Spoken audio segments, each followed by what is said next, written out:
our friend Coop with us, aka Coop A Fiasco.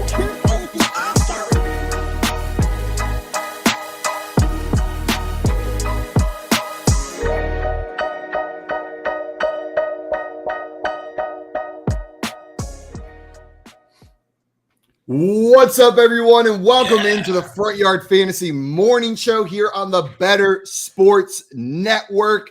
And today, guys, we are going to be talking nothing but High-A-Lie. This is now a High-A-Lie program. Coop, you've recently been introduced to the sport, High-A-Lie. What are you thinking? I just figured out how to spell it for the first time. Folks in the chat, see if you can guess how to spell High-A-Lie without looking it up. High-A-Lie. Trying to look up the best players of all time. It's actually not as easy as you would think. But so far the name I've come to is Joey. This article legit doesn't even have a last name in this article. Joey's real good. Joey's kind of a star, dude.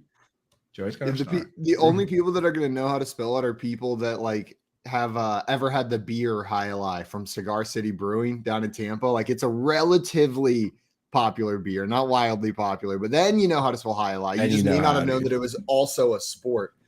Yeah. Oh, dude, actually, this article says that the best player of all time is Francisco Maria Churuco Ariando Azpaizo Alcorta. Ah, yeah. So, yeah. Chad, if you can spell that. I think I have his jersey. the name is this small in the back. I almost didn't recognize him because you didn't say his full name. You left out his middle name, Coop. I did, yeah. I was going to leave out his middle name, which is Pete. Pete, yeah, of course. Maria said, I don't even know what you're saying to guess. Good morning, Craig. Craig said, good morning, my little Egg McMuffins. Morning. Speaking of Egg McMuffins, can you believe this nonsense? I drove through McDonald's yesterday for dinner, and I was like, you know what? We're going to pick up my adult Happy Meal. I'm going to get a toy that is not Grimace, and we're going to be good to go. And I pulled up, and they said, I'm sorry, we're out until tomorrow. Ooh. And I said, out until tomorrow, like out loud with pure shock in my voice. And she said, yes, sir. And I said, okay, thank you. And I just pulled out and drove away. Like, I could have just gotten a 10-piece meal. Know what I mean? It wouldn't have had the toy, but dude. They said no. And I was like, man, I don't want it anymore. I love how you're doing the nerd voice for her, except for you're the dude who drove away hungry because you didn't get a toy. Yeah. You're a grown man. 100%. We got Tommy in here said, yo, time for the show. Yep. And Maria said, Maria, I can spell the middle name, Maria. She nailed it. Absolutely nailed it. That's actually the correct spelling. So you win. If you guys want to see the craziest sport you've ever seen, like this is the one that always gets me. Look up Sepak Takraw. I think that's how, I don't know exactly how to spell it, but you can probably get close enough with that. It's basically volleyball meets like soccer, but with a smaller ball. So they're only using like bicycle kicks and stuff to get it over the net. And so people are setting the ball and then they jump up and they do bicycle kicks to kick it over. Like, it is the craziest thing I've ever watched. Bro. That game is electric, dude. I've watched that. It's so cool, dude. Yeah, I've been sucked into YouTube rabbit holes where I'm watching them play that game for hours and hours. So everyone, pull up your Sepak Takraw videos. That's what's on the schedule today until Thursday night football. We got a Thursday night football game to preview.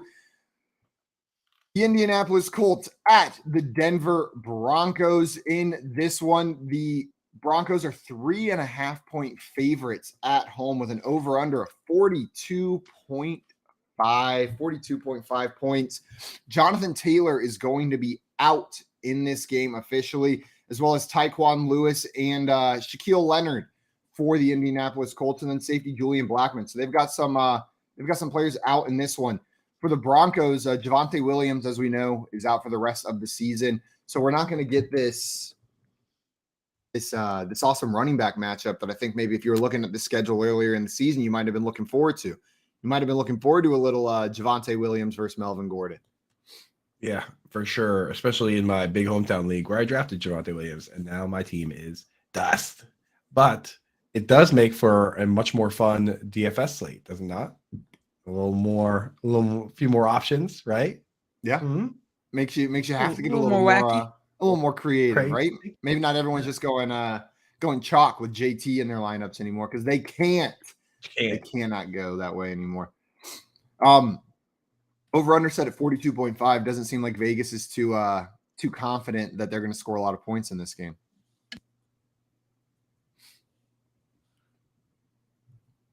What do you guys think? Do you guys think this is going to be a low scoring game? Jail, why don't you join the show for a moment?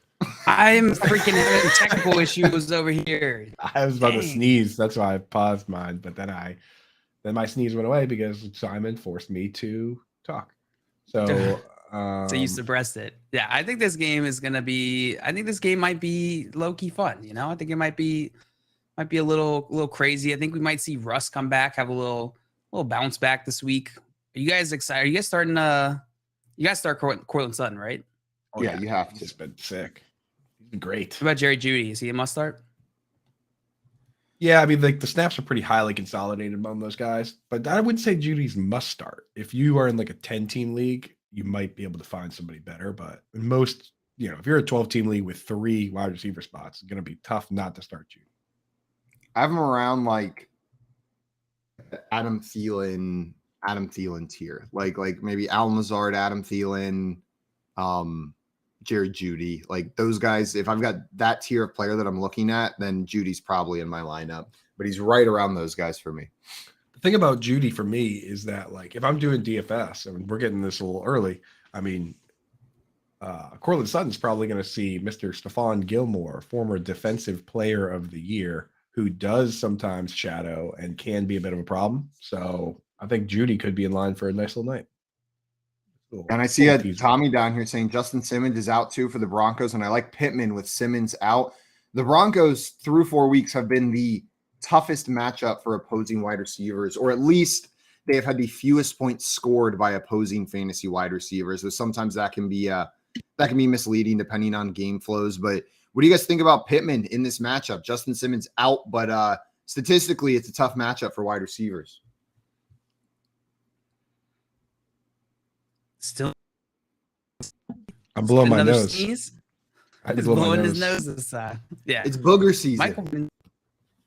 It's booger season. You're allowed to weigh in too, JL, every once in a while. All right. Let's go with I'm starting Michael Pittman. You got to start Michael Pittman. You got to fire him up. Yeah, I think so too. I mean, definitely in my regular leagues.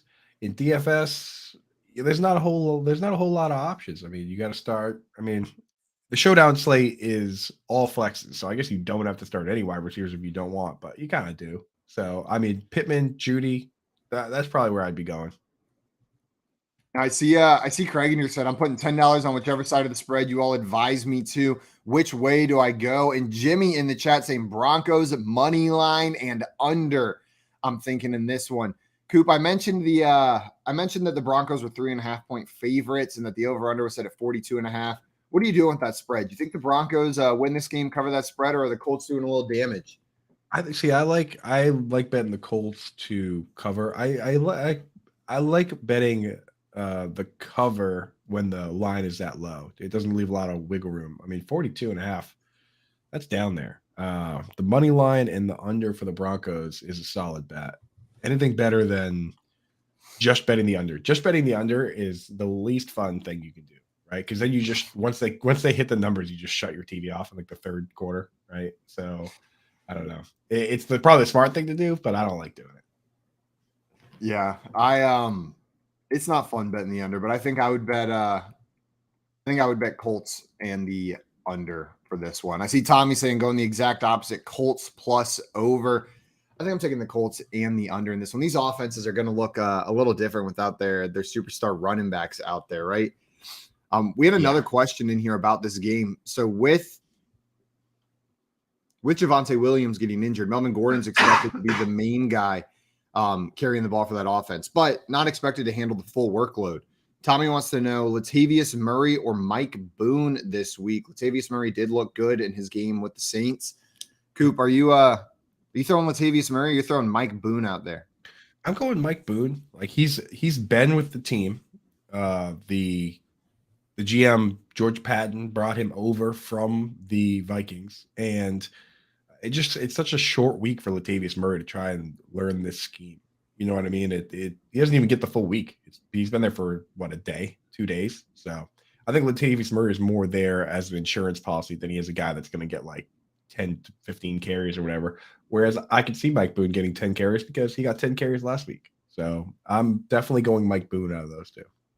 Yeah, I agree with you. I liked what we saw from Latavius Murray last week, but you have to remember that was an offense that he literally could just like step into and go, right? Like he knew it. It wasn't like just some random guy off the streets. Latavius Murray was been there. He's been there, done that. He hasn't been there, done that in this Broncos offense. So I think it's going to be Mike Boone as well. If you're starting Mike Boone, what are you expecting from him? Like an RB2 week? What are your expectations for a player like Mike Boone? I think that Melvin Gordon's probably going to get the bulk of the work, Yeah. regardless of, past fumbles. It's like you give that guy a talking to, but it's not like his hands are weaker than they were previously. Like, I just think that those are more focus issues. And now that, at the time it looked like he was getting benched, and now he's finally going to step out and get that starting role that he talked about all offseason. I think he's going to be ready to rock and roll. So if I'm doing a showdown slate, I'm making sure I get Melvin Gordon. Melvin Gordon. Yeah, absolutely. This is why part of the reason why Melvin Gordon was a value late, right? He had standalone value as a running back in the system, and then God forbid anything happened. It's football. People get injured. Melvin Gordon is expected to step into a role like that. Like it happens every single year. We got Lucius and Easing. I'm sorry, go ahead, Jay. If I can help it, I'd rather wait and see on these guys. The Mike Boone, the Latavius Murray, Melvin Gordon. I want to see how this usage and this, like, how they split up the usage across these guys. I agree with Coop. I'm starting Boone this week if I have to. Starting up Gordon if I have to. But if you have the luxury of waiting and seeing, I would recommend you do it. Man, I view it a little bit differently with Melvin Gordon. I view it, if you have the luxury of starting Melvin Gordon, you should do Melvin it. Gordon less so. Melvin Gordon definitely less so than Boone and Murray. I was going to say, I'm not waiting to find out about Melvin Gordon because I think you're going to miss out on a great week from him if you do. Like, he was already startable, even with Javonte Williams in the lineup. Know what I mean? Like, this was a player that we weren't waiting and seeing when Javonte Williams was there. His workload isn't going to shrink when the second back is Mike Boone, right? Like if you were starting Melvin Gordon already, which I think a lot of people were, then you can go ahead and start him with confidence in my mind. But I fully agree with you on the other two guys, JL. Like Mike Boone, Latavius Murray, it's not, if you can avoid starting them, I absolutely would. And I think there's probably lots of names out there that you can plug in. Maybe you've been playing the waiver wire pretty well the last couple of weeks. Got a Khalil Herbert or a Jamal Williams, even with their main backs back. I think I'd start like a Jamal Williams over a Mike Boone this week, even if DeAndre Swift is playing. Yeah, I think so too. Because if it's going to be a split backfield, I would rather have the established one in a better matchup, especially because Swift is banged up, so he might not even go right back into the full role. Yeah. Also, Jordan said you could have started ahead of Lettuce last week and gotten more points than Melvin Gordon. Yeah. So, JL, maybe that's more towards your point. Like, we haven't seen nothing but success from Melvin Gordon, but we have been rolling him out there. What is your nervous level with Melvin Gordon? Like, where do you view him this week? As like an RB2, RB3, near RB1 territory? I mean, with Melvin Gordon, you just hit like the lottery, basically. Like he was as toast as you can be after fumbling a million times in the first couple games, and then now he's back. So for me, I'm looking at some of these lineups I had where I lost. There's a lot of injured running backs right now, so I can find a spot for him in my lineup. I think he is more of like a back-end RB2, high-end RB3, but I mean, the vast majority of leagues I play have 2 running back spots and a flex. So there's 24 running backs that are being started across the league, and you got to find a flex spot. I think I can find a spot for Melvin Gordon in most of my lineups. Yeah, he's a back-end RB2. Right, which the thing is, back-end RB2 sounds bad until you remember that those dudes are starting in every league, right? Like just about. Yeah. Are they not? Yeah. Back end RB2s are on most. Like, if he's not starting, then he's buried on some loaded team's bench, right? Exactly. That's exactly it. It's like, yeah, if you're not starting Melvin Gordon, then you're not worried at all because you have 3, probably at least 2, maybe 3 other backs that are awesome. So it's like my worry level on Melvin Gordon is not at all. I was much more worried about him when he fumbled last week, and it looked like Javonte Williams was going to be the only guy getting carries. So I see Tommy in here asking who is the number 2 back behind Hines and saying, oh crap, Lindsay is back up on the Colts. Was he elevated from the practice squad? Because I know he was on the practice squad. Did they elevate him? Yes, I think they did. I'm over on Jacob Sanderson's timeline right now. I trust him. He's a great analysis and analyst, and he's a huge Colts fan. So I'm checking out what he has to say right now. But it looks like he thinks Hines gets 65% of the work, and Philip Lindsay comes in to just kind of chug on running downs. Lindsay's historically, the thing with Philip Lindsay is that everyone was like, why didn't he work out? He was so good. Multiple 1,000-yard rushing seasons. He has more 1,000-yard rushing seasons than, no joke, Kamara, Eckler, and Christian McCaffrey combined, right? Because they are combined for 1. He has 2. But the problem with him was he couldn't pass block. Whether it was he couldn't mentally figure out the scheme or he wasn't big enough and built for it, he was bottom 20 out of 150 backs every single year, 3 years in a row while he was there. And at a certain point, they just brought in Melvin Gordon and said, we can't, this guy's a liability. That's what happened with him, but he can still run the ball on the ground. And you're allowed to protect one player on your practice squad. I would not be surprised if the Colts saw the Javonte injury, protected Philip Lindsay so the Broncos couldn't come in and steal him away, and then elevated him. Because the Broncos did go out and steal Latavius Murray. They probably would have taken Lindsay if they had that opportunity. So this is kind of a spicy comeback game narrative, right? Kind of want to get him into a lineup on a DFS at least, just because it's kind of right. Oh, I'm doing it. I have missed starting Philip Lindsay. Yeah, he was good, man. Oh my god, he brought me a couple championships that year. Philip Lindsay, you got a soft your spot boy, in my man. heart That was your forever. boy. That was my boy. 2 years in a row, dude. Back to back 1,000-yard seasons, right? Philip Lindsay's a big reason why I became a lot more comfortable with that 0 RB strategy. Philip Lindsay was one of my first successful, I'm going to wait on RB and see what I can figure out. It was that, it was that first taste of the undrafted that sugar, that rookie. Philip Lindsay sugar. Oh yeah, give me that undrafted player that's a top 12 RB. Listen to these stat lines. Boom, boom, boom, boom, boom, boom. Pusha T is going to come after us for those royalties. Look out now. Get that oven mitt out. Drug deal is anonymous. So look at these stat lines. 1,278 yards from scrimmage and 35 receptions and 10 touchdowns as a rookie. That's where Simon grew his wings, dude. That's where Simon became a big dog. Next year, once again, 1,207 yards from scrimmage, 7 touchdowns, 35 receptions. And the thing is he could catch passes. So we would always be like, why is he splitting with who was it at the time? It was like a complete bust for Royce Freeman. Fantasy, Royce Freeman, which was a pain, but it was because Royce Freeman could block on pass plays. That was the only reason Philip Lindsay wasn't playing every play. So, this guy can play, but I expect Nyheim Hines to get all the pass snaps. Yeah, and I see Jordan in the chat saying R.I.P. Royce Freeman and Devontae. Yeah. Remember when Booker. he was the next Alvin Kamara? Who, Royce Freeman or Philip Lindsay? Yeah, Royce Freeman. Royce Freeman. That was what we were all saying that summer before we drafted him.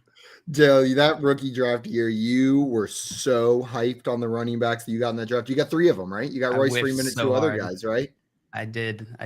Who else was it? Was one of them Saquon Barkley? No. Nope. Okay, that's not a good start. No. I had the second. Penny? I had the second rookie pick, second and third, I believe, rookie pick, and I also had another one. I think it was second, third, and fifth was what I had that year. Please tell me you didn't take Sony Michel. No, I didn't. I actually did not take Sony Michel. I took Rashad Penny, my second, my 102 of my rookie draft. My 103, I took Ronald Jones, and then with my 105, who was the third? Royce Freeman. Oh yeah, it was Royce Freeman. Wow, dude. So you were just like, it's like one of those spy movies where they like dive and duck between the lasers, except the lasers were like Saquon Barkley and Nick Chubb. And I jumped you were able straight. No, you were able to successfully dodge all the lasers. All right? the Like, lasers. Nick yeah. Chubb, you just like do like a backflip and then like roll under. Woo, that was close. That was close. Even Sony Michel would have been better than all those guys, dude. I thought you were saying that like I'm like approaching one of those laser grids, and then I just go to try and like all slide, and I just go straight into the laser. Immediately trip and fall into all the lasers. No, that would have been too easy, bro. The lasers were the good running backs, and you were able to like cartwheel through them. You do like a split, and then like a drop of sweat falls down, and you just barely misses. Barely misses Saquon. Yeah, yeah, that was brutal. I traded a lot to get those 3 rookie picks, and I got burned. I got burned big time. There were a lot more landmines in that draft. 2018, 2017 was the one where like, which is why I went that strategy, was because that 2017 was the first year that I really got into dynasty, and so I'm like I traded Doug Martin and CJ Anderson for Alvin Kamara.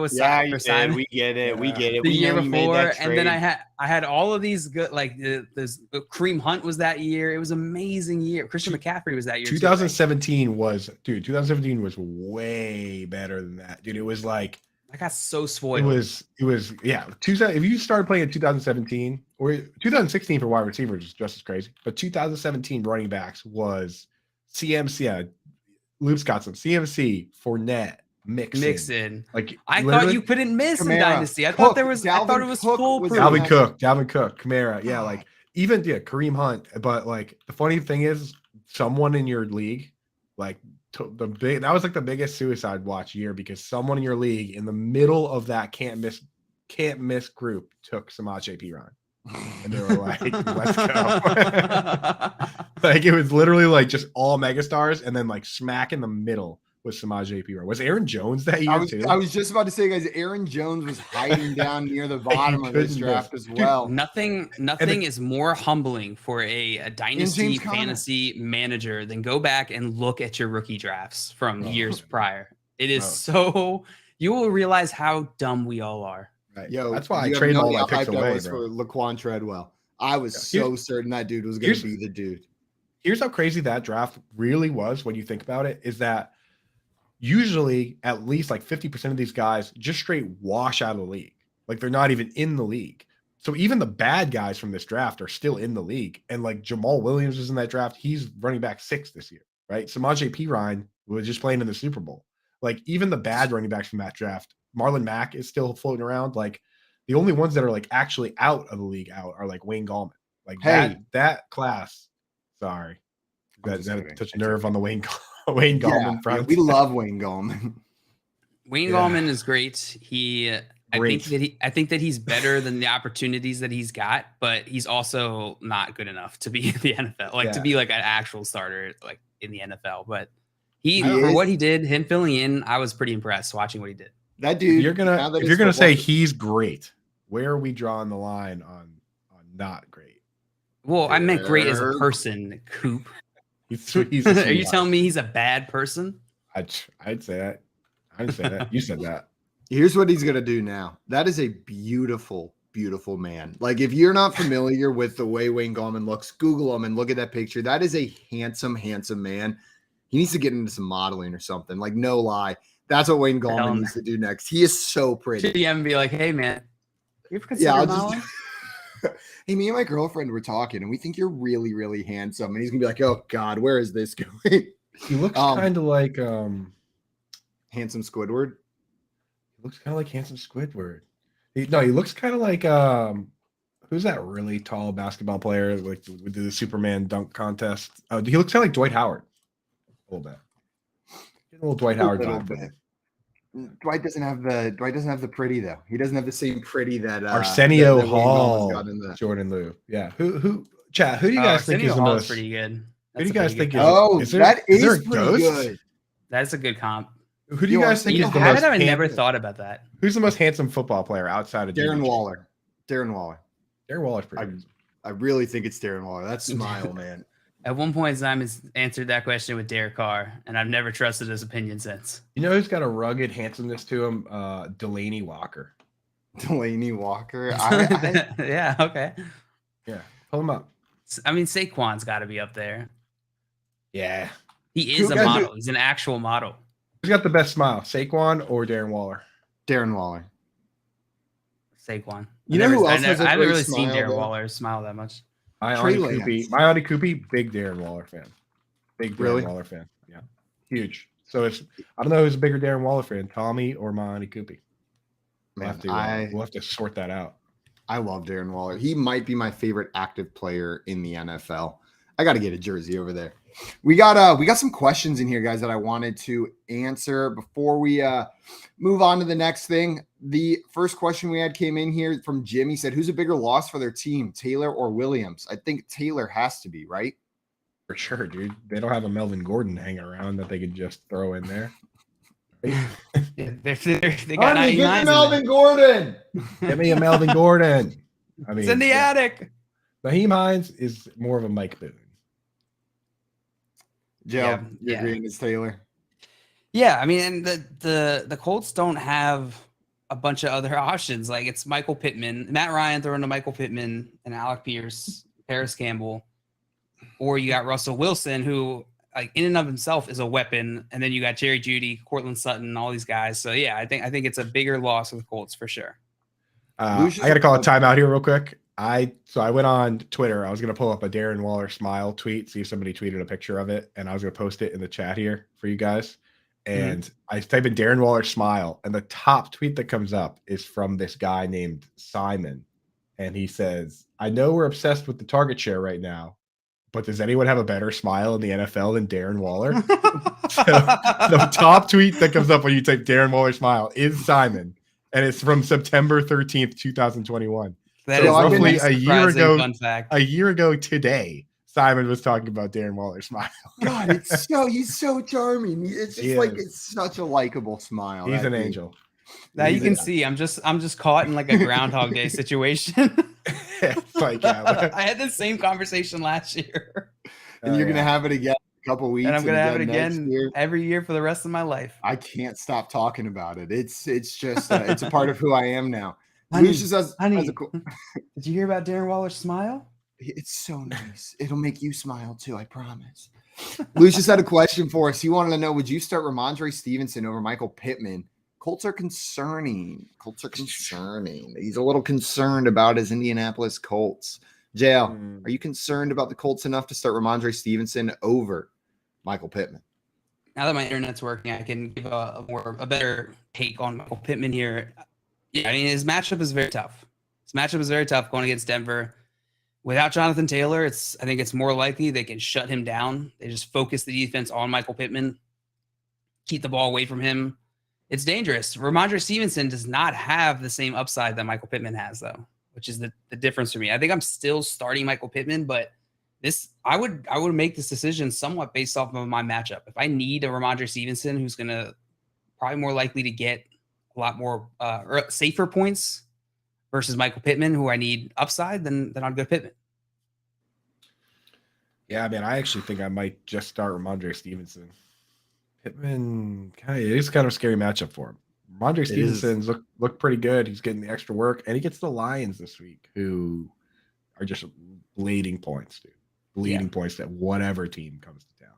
Like, funny to hear Jared Goff. You hear what Jared Goff said when they asked him about the game? No. He's like, we just need to score more points. That's all, partner. Scored 45, dude. Scored 40, lost 45. You lost 48 Need to to break 45. that 100. He's like, we just got to score more points. Like, That reminds this me of defense. my freshman year at Clemson. Clemson set the record for most wins in a season where the opponent scored at least 35 points. Like, it was just no defense all the time. Like, yeah, maybe you could score 35 on us, but you're going to have to score 50 to beat us. Like, go ahead. Just keep on scoring. And, man, watching these Lions games reminds me of that. Like, it's bringing back some nostalgia where it's just like, okay, no one's stopping anyone. Let's just see what can happen. Like, who has the ball last? Who gets in the end zone one last time before clock expires? It's fun football. It's fun. That's like that's a fantasy. Like, that's the dream, right? You just get like a crazy high score. The Patriots are the opposite of that.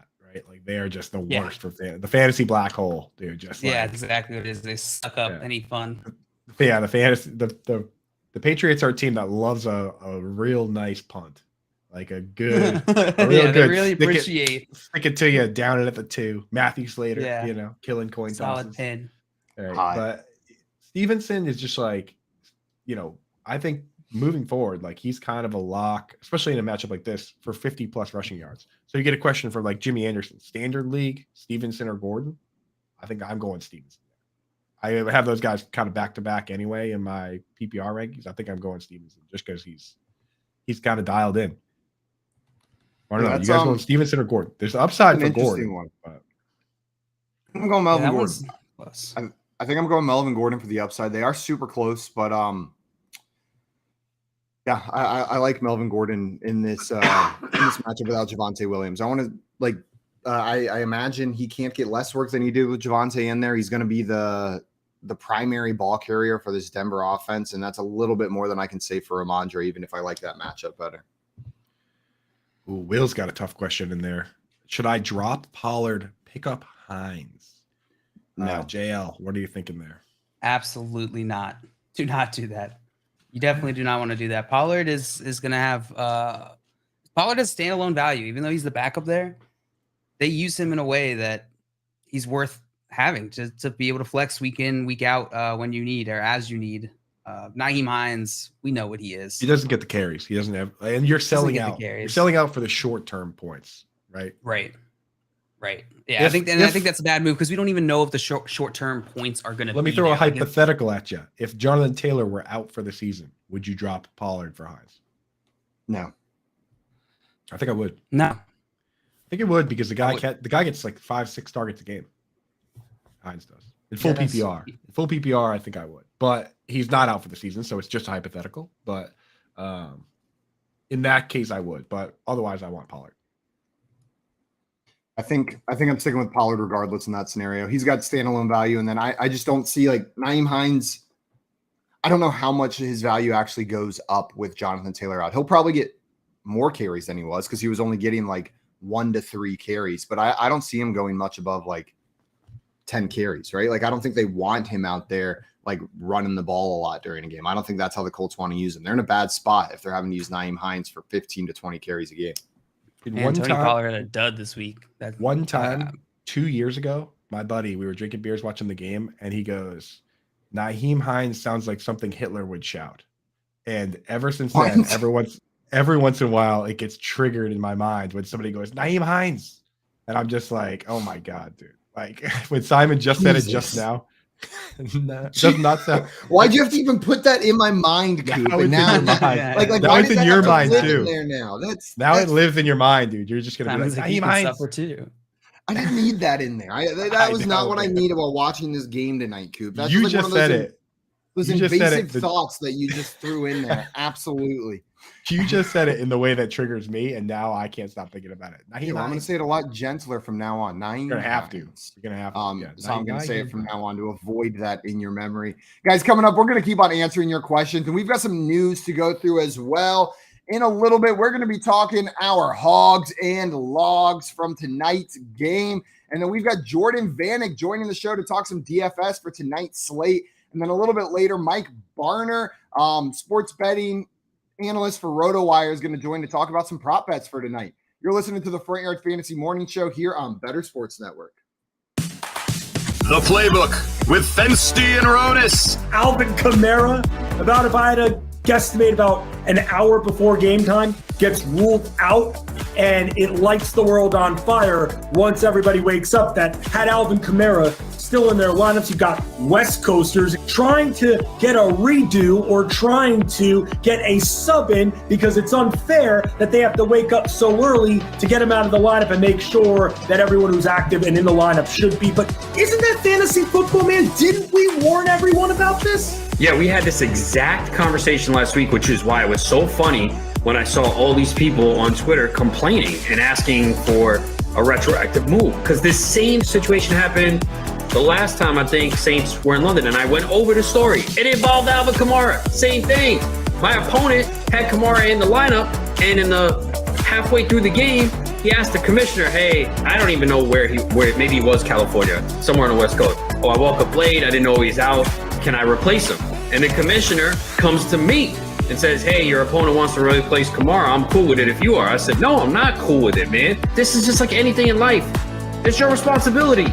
You knew that there are going to be games at 9:30 a.m. Eastern this year. I hate waking up early, but you just have to wake up early and do it. What's stopping you from going back to bed? That's the big thing. What's stopping you from that? You get up, change your lives, go pee, go back to bed. It's one of those things that from now on, when you have anyone involved in London games that are the least bit questionable, including injuries that you see late in the week, let's say this happens, all of a sudden, minor tweak for someone, like you're still waking up that morning to make sure that player is playing. It's a few weeks a year in Rome. We're lucky that the NFL doesn't go completely worldwide and we have games in different countries every single week. Front Yard Fantasy with Simon, JL, and Coop. Dude, Jeff Wilson looked fantastic last night. No, Did you see the? Jeff Wilson had one great 32-yard touchdown. Did you see the run? Did you see the run? JL, the run was incredible. But I just want to look at the rest of this stat line to tell you why I'm not excited about Jeff Wilson. 18 for 74. That's why I'm not excited about Jeff Wilson. 18 for 74 with a 32-yard run. So really, that's what's 74 minus 32. Without that one run, that's 17 for 32 yards. Or 4.1 a carry? You're complaining about 4.1 a carry? Yeah. Why? 4.1's not that bad. It's jail. Without that touchdown, we're looking at a 17 for 42-yard game, which is whatever. You know what I mean? Okay, it's fine. 18 carries. You were turning your nose up at 18 carries. I don't hate Jeff Wilson. And it's not that I won't start him. I think he's a perfectly fine start, but that's where the line ends. Anybody who thinks he's anything more than just a fine start is where I have a problem. He's just not exciting. He's not a player that's going to just completely blow up on a given week. He got the touchdown this week. You're thrilled. But next week when he doesn't get the touchdown, when he's 18 for 57 yards, you're going to be like, well, shoot, another classic Jeff week. Better Sports Network is betting, fantasy, collectibles. It's sports talk done better.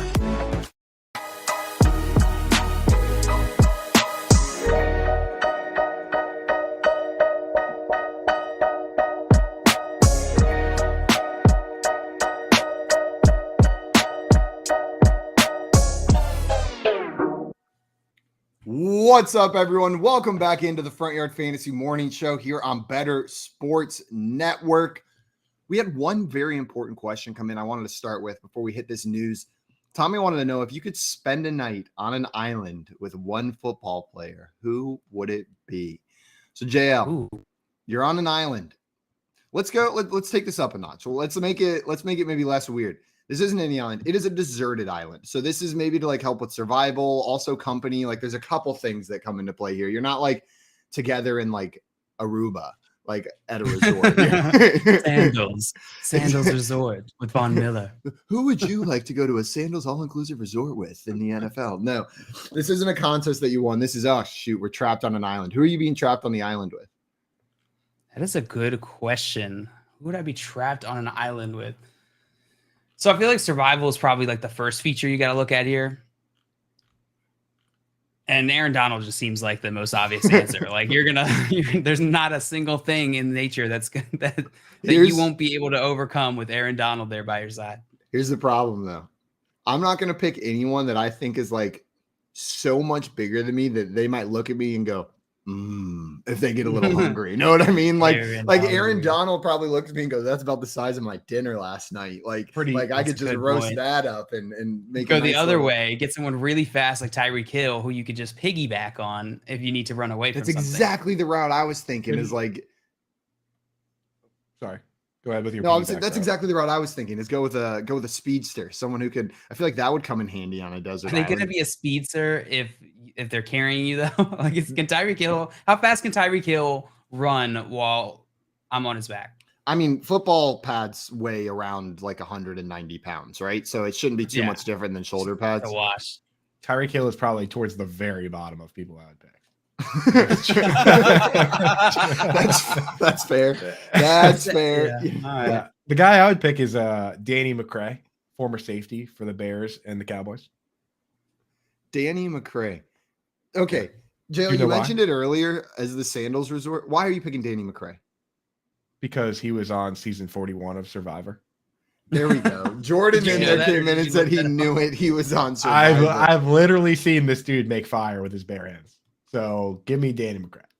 Yeah, have you guys did you ever watch Celebrity Big Brother, the US version that they did? I've never watched non-celebrity Big Brother. Meta Big World Brother. Peace was on there, the NBA player, and after about 2 weeks, spoiler alert, he just said, "Hey guys, can you please just vote me out? I cannot be in here anymore." Like, it was literally like he was like, I can't do this. Like, I'm stuck in here with the girl from Hairspray, and I just need to get out of this house. That's a power move, dude. Man, who am I going with? I'm probably gonna go with who's got a beard. I'm gonna go with bearded Carson Wentz. Know what I mean? Then we can take him out of fantasy lineups. It's gonna happen right now. No one has to worry about starting him anymore. With that beard, I'm pretty certain like he at least knows how to like chop down a tree. Like, right? If you have that beard, you can swing an axe. I'm almost certain of it. And he's a little bit fairer skinned, so he's probably gonna be more motivated to get off that island, right? He's a pale dude. He's not gonna want to be out there in the sun. He's gonna get me shelter fast because we need that shelter. He's gonna try to get off that island fast because he can't be stuck out there too long without SPF 70. Like, and I know we don't have that. We don't have that on us. Yeah, Danny McCray's not gonna be too worried about that. We got Danny McCray, we got Carson Wentz, and we got Saquon Barkley. I love my favorite pick in the chat. Adam Weber says I pick Vince Wilfork. A perfect Vince Wilfork. Because because not only is he like a nicest dude ever and a legend, but he would probably have a pig roast going by day 2. Like he would have the barbecue up and running somehow. He'd be killing. Vince is making it happen. So great pick. Guys, we got a question, or we got some news that went down this week. Alvin Kamara, who has a rib injury, says, "I'm going to be out there in week 5." He was listed as questionable leading up to week 4's matchup against Minnesota, when his late scratch early Sunday morning left a lot of fantasy managers in a pickle. But he seems to believe he will play this weekend against Seattle after missing 2 of the last 3 games. You guys trust him that Kamara is going to be out there on the field if he says he's going to be? Nope. No, man. Can't trust the player, man. He upset the entire West Coast last week, huh? Yeah. I have a confession, guys. I know. I know you did. I left. And you still Alvin freaking Kamara won, in the you little lineup. stinker. You little weasel, dude. And you won. And you And I traded him won. away to JL and Dynasty. It was and you traded him away. yeah, thanks for bringing that up, Coop. You guys brought it up first. I didn't even know about that till now, but I'll make sure that's in the back of the mind already. I went through all my lineups. I thought I found them and all the ones where I had them, and then one snuck through. I'm going through my scores and I see a big old 0 right there, and it really hurt my feelings. It just made me feel sad that I did that. This is how crazy it is when you're like in the industry, you got to do all these like industry leagues and stuff, is that most people like they think it's a lot to have 5 or 6 teams. Every Sunday morning I have to check 5 or 6 websites. Like I have to check Yahoo, ESPN, MFL, Sleeper, FFPC, and real-time sports. I'm not in any teams. Yeah. So it's just like every day, every time there's a game, today, for instance, I have to scroll around. Dude, I have to go on fan tracks. Dude, I said 6 or 7, but it's actually more like 10. So it's like absolute nightmare situation. I've set up for myself. So yeah. All right.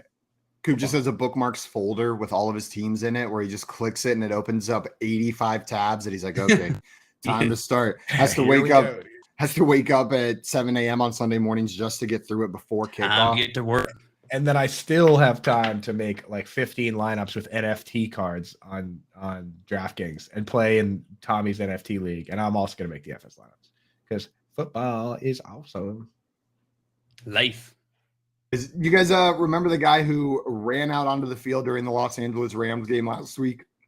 Yeah, yes. Well, he has now filed a police report against Rams linebacker Bobby Wagner. According to TMZ Sports, the individual is an activist for the Berkeley, California-based animal rights group Direct Action Everywhere and was trying to raise awareness for a trial involving the alleged theft of pigs from a factory farm. But he's suing Bobby Wagner after he's the one who ran out onto the field. I think they're allowed to hit people. If I'm not mistaken, I remember hearing about that on one of the broadcasts. The players are allowed to help restrain the person who's running around. Which is why you see them all get like hyped whenever it happens, because they're like they get to go light up some civilian. Like that's like fun for some of them, which is just hilarious. Jail, the way you're describing that is like the most dangerous game. Like that short story that you read where they're like they just release a human onto the field and they're like, get him. That would actually be an amazing sport. I would watch the heck out of that, dude. They just take turns releasing people onto the field until someone tackles them. You get a point every time you tackle the guy. That would be pretty funny out there. No, but that's preposterous. It's like I feel like you see those stories. Like I feel like I've seen a story or YouTube video. Maybe it's an urban legend about like someone who tried to break into someone's house to rob them while they were on vacation, but got locked in their garage and couldn't get out and just had to eat dog food and then sued the homeowners for not being able to get out of their garage when they were trying to rob them while they were on vacation. Like it gives me those vibes. Like this dude ran onto the field and now he's suing Bobby Wagner. Like, oh no, so it's the consequences of your actions. Whoa. Hey, that is pretty scary. I don't blame him for running away from those. It is pretty scary. Consequences of your own actions are the worst kinds of consequences. You know that the lawyers at home were watching that, and it was like that, like the Leonardo DiCaprio meme. They were just like pointing at the screen right when he got hit by Donald. He was like, assault. Like I'm sure a lawyer approached that dude and was like, hey, I have an idea, right? Absolutely. Guys, we had some more news. Packers Aaron Rodgers wanted a longer London trip. He said, we're all excited. I think the reason I said I wanted to go over early was just to experience a little bit of that culture, to be able to get out and see some sights and interact with fans and shoot, go to a pub, have a Guinness or whatever the local brew is. Golly. Right? That sounds like a ghostwriter wrote that for Aaron Rodgers and one that they didn't pay very much. Like Aaron Rodgers doesn't say like, well, shoot, go to a pub and have a Guinness. Or whatever the local brew is. I was an AI writer for sure.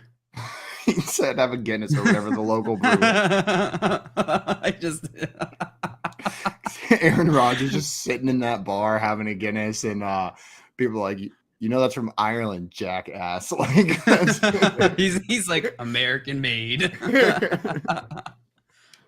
Hey, you know what? It probably was American made because there's a Guinness factory right here in Baltimore. A good British beer.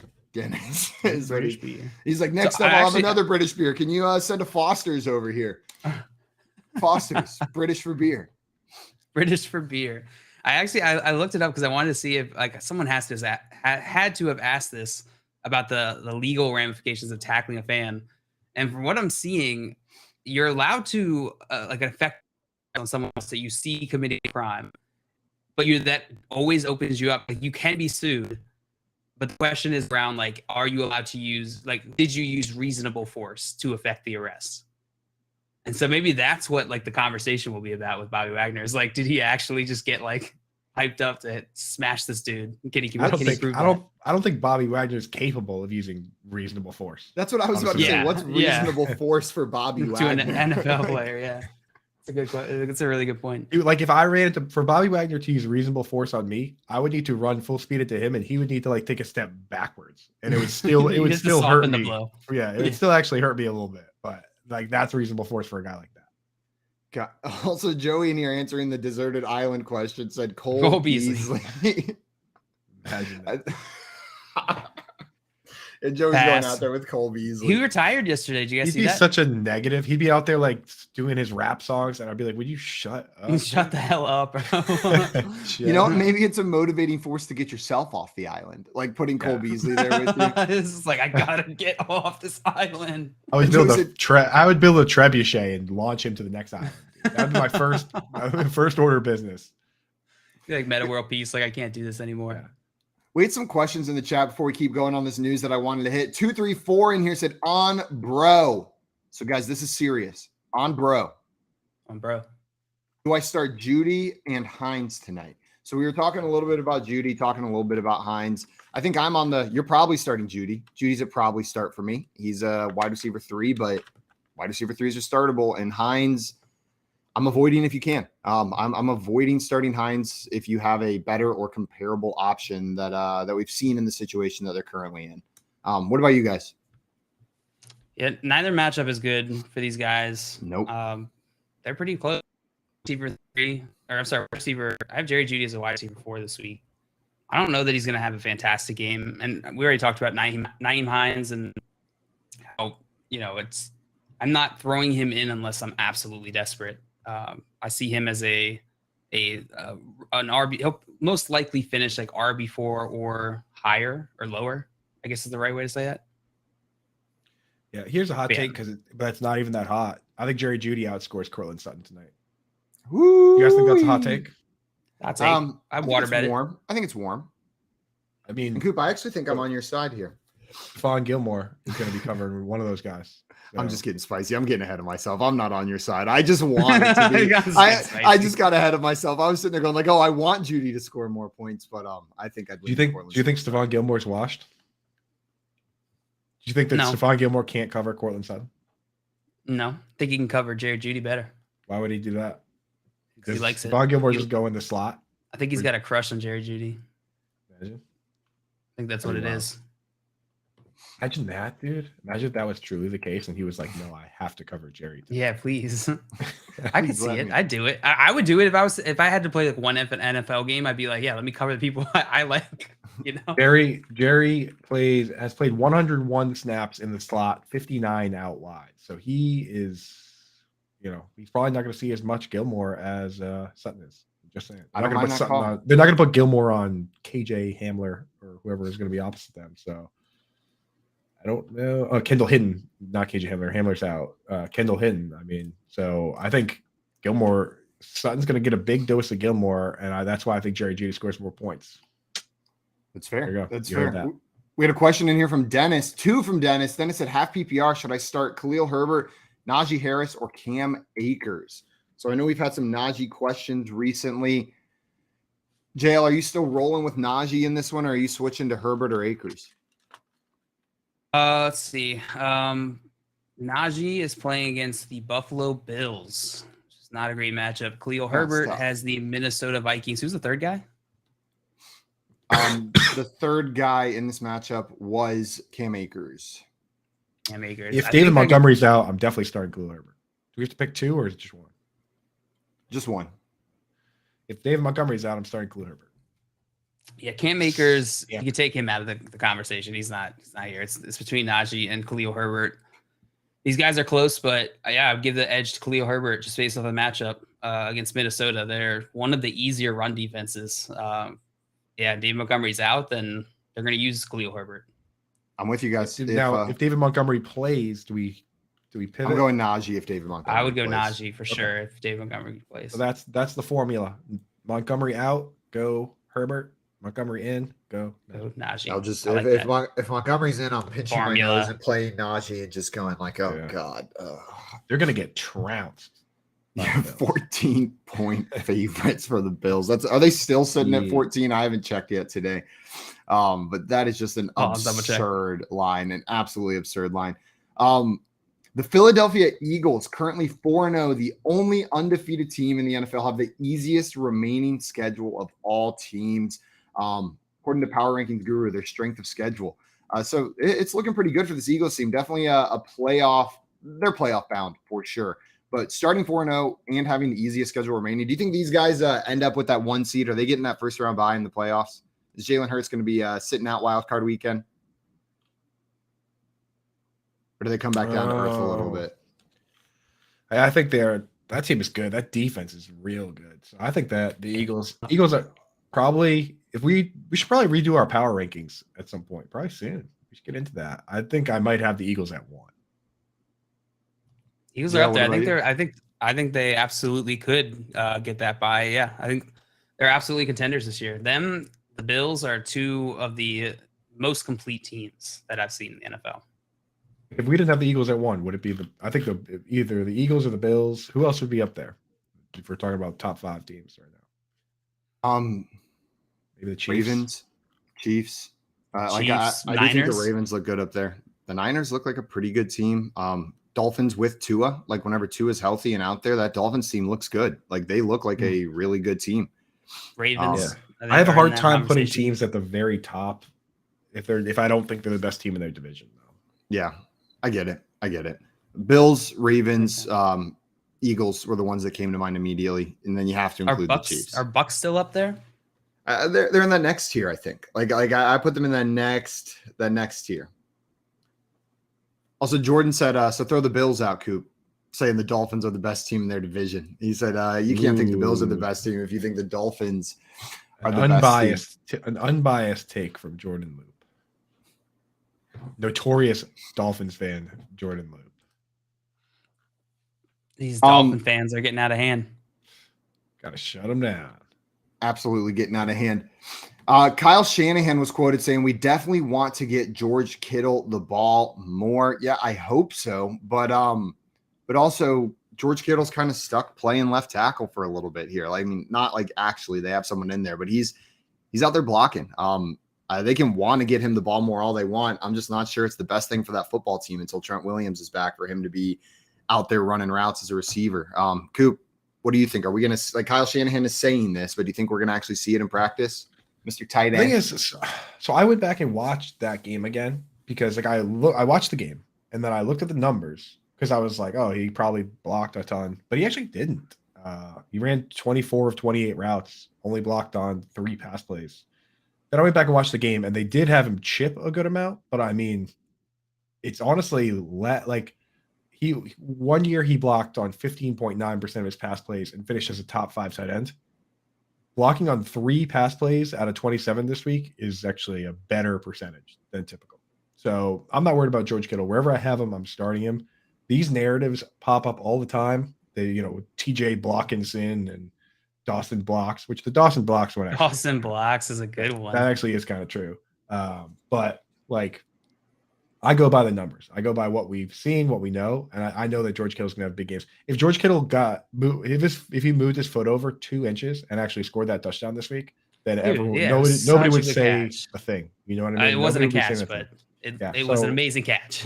Yeah, like I think you're gonna feel in this tight end landscape. I think you're gonna feel pretty silly putting Kittle on your bench unless during the games Kittle missed, you went out and got yourself somebody that you like.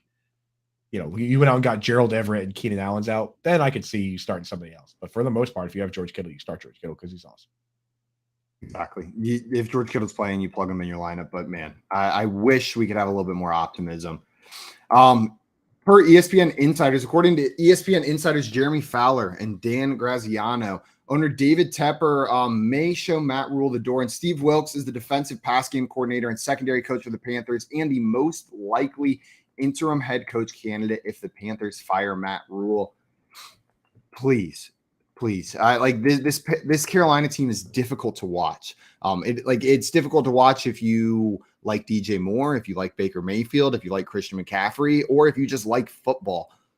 This Panthers team is difficult to watch. Get Matt Rule out of there. That experiment, I think, is over. Let's start bringing these like unproven college coaches up to the NFL and just seeing what happens. Urban Meyer, Matt Rule. It's not working out, man. Yeah, at what point are you considering that as the owner of the Panthers right now? Realistically, yeah. I mean, like, what are they waiting for? I'm ready to get Matt Rule out of there. The one thing that I don't know is like the contract stipulations. Know what I mean? Like, Are there certain milestones he has to hit? What happens if they fire him now? But man, like I would be ready to move on now if Matt Rule was the head coach of the football team I owned. Yeah, it's tough. I wish we had a little more insight into some of these, just like the decision making of some of these organizations. I mean, we do know that he, like, when they signed him to a 7-year contract, $62 million, and as part of that, they had to pay Baylor to get him out of the other contract. So that's probably why he has such a long leash, is that they're literally in the whole money from buying out his contract, whatever it was at Baylor, and then giving him another contract. So that's probably why there's hesitation. Because, I mean, dude, the fans want him out. That's for sure. Check the Panthers subreddit. Find me. Yeah, how about this for a scavenger hunt? Find me one positive Matt Rule comment on the entire Panthers subreddit over the last year. And I'll show you a Matt Rule burner account. If you show me one of those. Needle in a haystack, dude. Yeah. Matt Rule's on there. He's like, I think he's fine, dude. And really handsome. And I heard he's really good at cornhole, too. Like, just the world's best cornhole player. Jordan in the chat saying the golden rule: lose unto others as you'd have them lose unto you. Yep, Matt Rule always following that one, Jordan. Just a real man of that golden rule over there. Pretty rough stuff.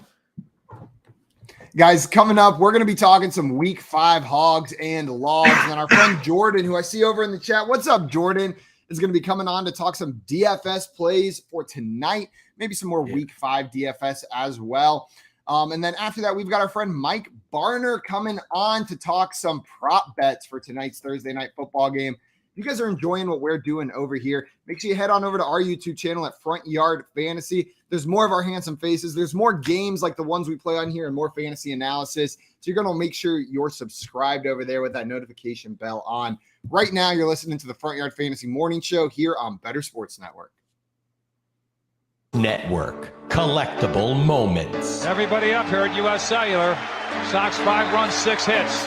The 2-1 to Bartlett. Swing shot to short. Ramirez has it, throws. Burley picks the perfect game. His second no-hitter. People going crazy here at U.S. Cellular. He's mobbed by his teammates. A perfecto.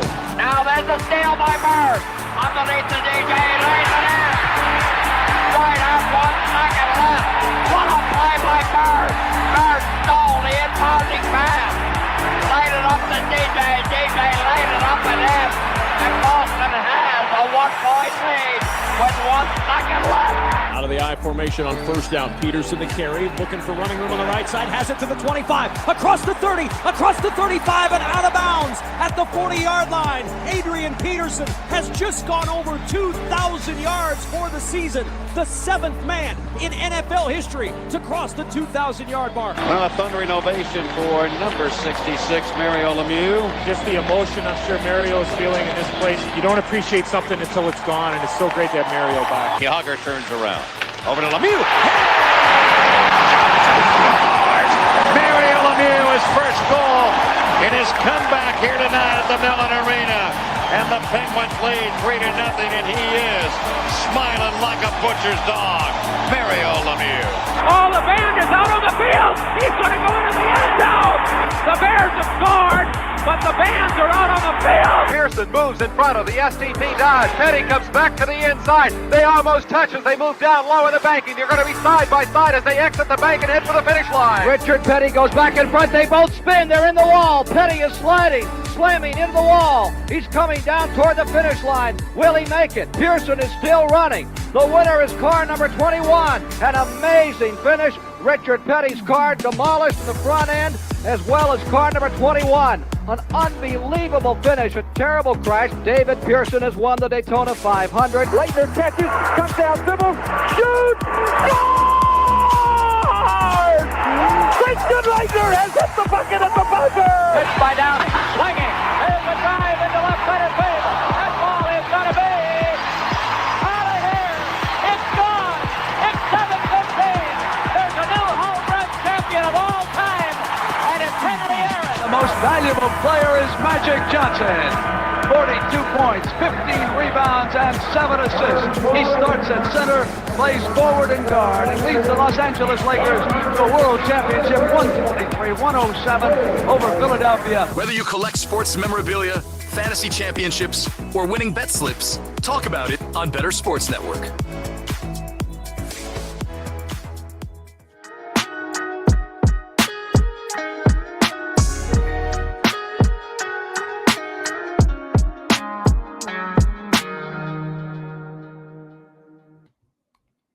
What's up, everyone? Welcome back to the Front Yard Fantasy Morning Show here on Better Sports Network. JL, I thought for sure you were frozen like that you weren't holding that face that long. How long can you hold that face? Man, almost as long as it takes to realize you're unmuted, I think is how long you can hold that face. 10 years is what I said, which lines up on both accounts. 10 years. 10 good old years. Also, I see Scott Fish in the chat saying, how much is Kittle blocking? Seems like a lot, but I saw his RR/DB last week was like 26 out of 31 routes run per dropbacks is what that stands for, guys. Last week was 26 out of 31. Just one red zone target this year. Over his last 8 games, including playoffs, he just has 1 game over 30 yards and just 1 touchdown. It's been worse than Pitts. Putting some context onto the Kittle games recently. Yeah. So to put some perspective on that, Scott, I actually just mentioned it before, but I saw the same numbers with the route running. So I went back and actually watched that game again, and he's not fully staying into block any more often than he normally would. In fact, it's less than he has in some of these elite seasons. He blocked 15% of his snaps one year and finished top 5, which he's the only guy to do that since like Rob Gronkowski, primetime Rob Gronkowski with the Patriots, like 2010. So he's the one guy that's capable of having big games in that instance. But it did seem that they had him stay in to chip a little more. And where you see that is in his average depth of target, which is down a little bit compared to typical. I think he's going to have big games. I'm not going to they're not going to have George Kittle play left, just stay in and block the whole entire game. They're not going to do that. So I think he's highly capable of big games. Maybe he's not for now, in the Andrews Kelsey tier, which is asking a lot. Those guys basically play wide receiver every snap, but I think he's a guy that is still going to be in my top 6-7 for weekly rankings, depending on, if Keenan Allen plays, that shows where Gerald Everett moves. So George Kittle for me, I'm starting him pretty much everywhere where I have him because there's just not enough situations where you have a bunch of elite tight ends to start over.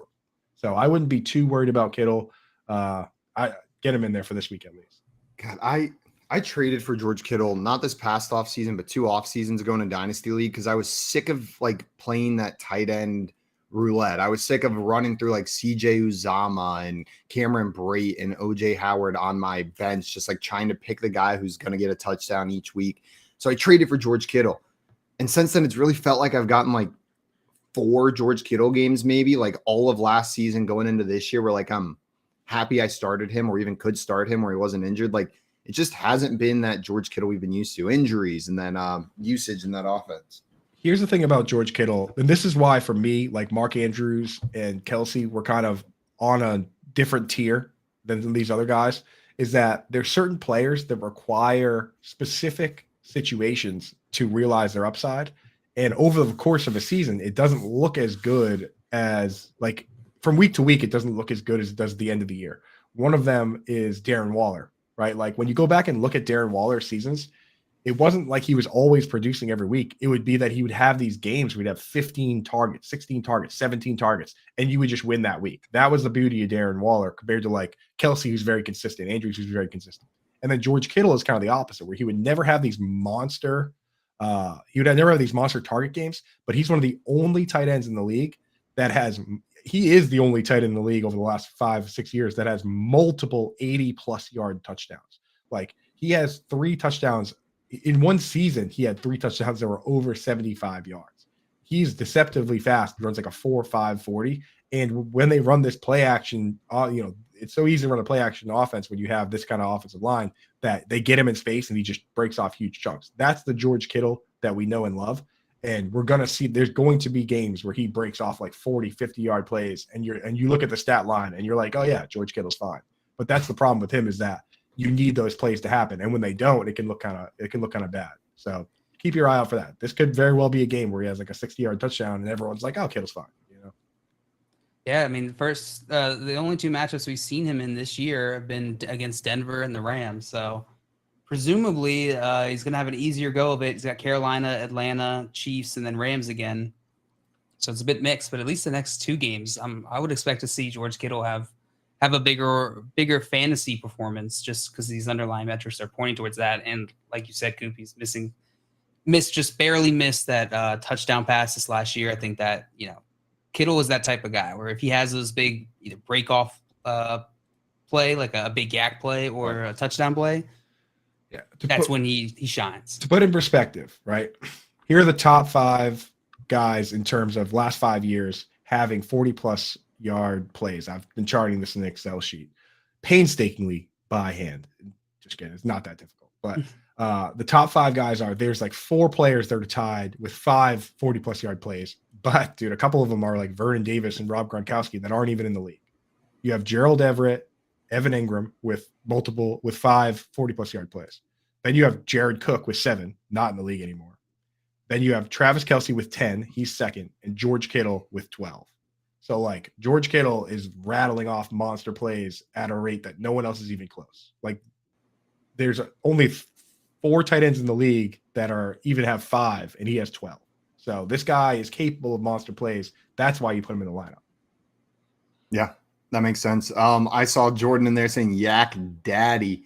Yeah, that's an appropriate name for George Kittle right there. Jill, when you said Denver and the Rams, I don't know why. What immediately came to mind was like a big group of burly men on stage at a honky tonk playing some like real gentle like folk music, like we're Denver and the Rams. Hope you enjoy our soft tunes. And they got like a stand-up bass for sure. And the guy's name is Denver. He's a good old country boy. And they're like this loving group of gentle giant men playing folk music on stage.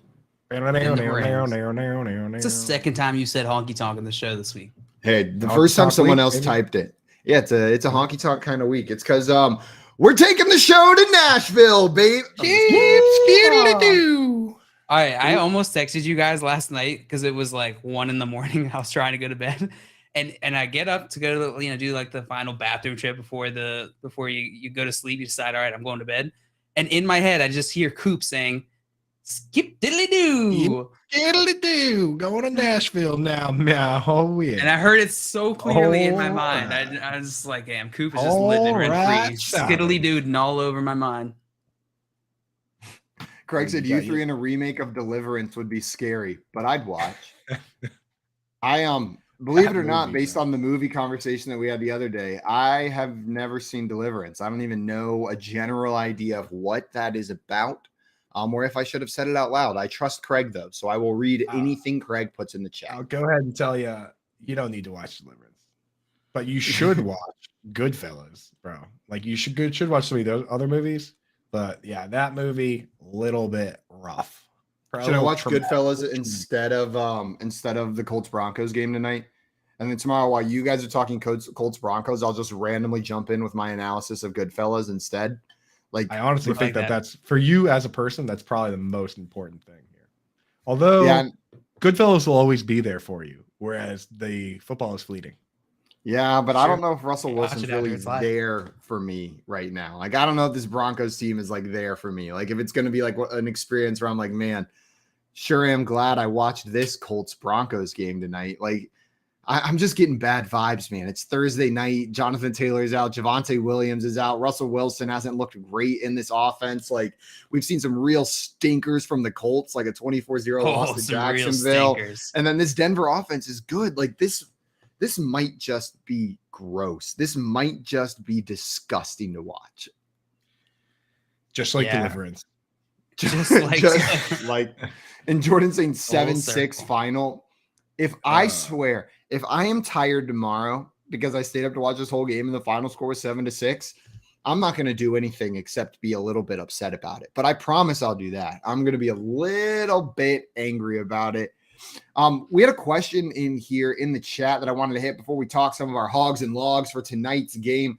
This one came from Tyler, I believe. Tyler wanted to know, should I drop Allen Robinson for Rachaad White? I have Leonard Fournette starting.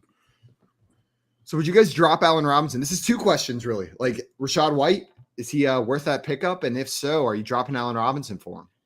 I can't do it. I know everyone's upset with Allen Robinson. I know it's disappointing. What you expected. This is what we do with Allen Robinson. You know, at this point, we've done it so many times that this is sort of par for the course. If you've ever had hope for Allen Robinson in the past, I still think that there's hope for him at least this season. I don't think he's like a total dud in the sense that he's just not. He's going to continue getting like 1 to 3 points a game. I think they'll figure out a way to get him more work to the offense, and I would rather take that bet than the bet on. Yeah, Rachaad White, like this game for me, it's just kind of for dynasty owners, excellent, right? Got to be pumped. You got more usage this week than Keyshawn Vaughn has in his entire career so far, so you got to be pumped about that. But from a redraft standpoint, it took a pretty specific set of circumstances for Rachaad White to get in there and get that work. I think he does have a little bit of a role moving forward, but not one that's any greater than Nyheim Hines, right? I mean, like he only got 3 carries, worked in on pass plays. Like I don't think you have to go crazy trying to acquire him. Yeah. Guys, we are going to get into our next segment here called Hogs and Logs.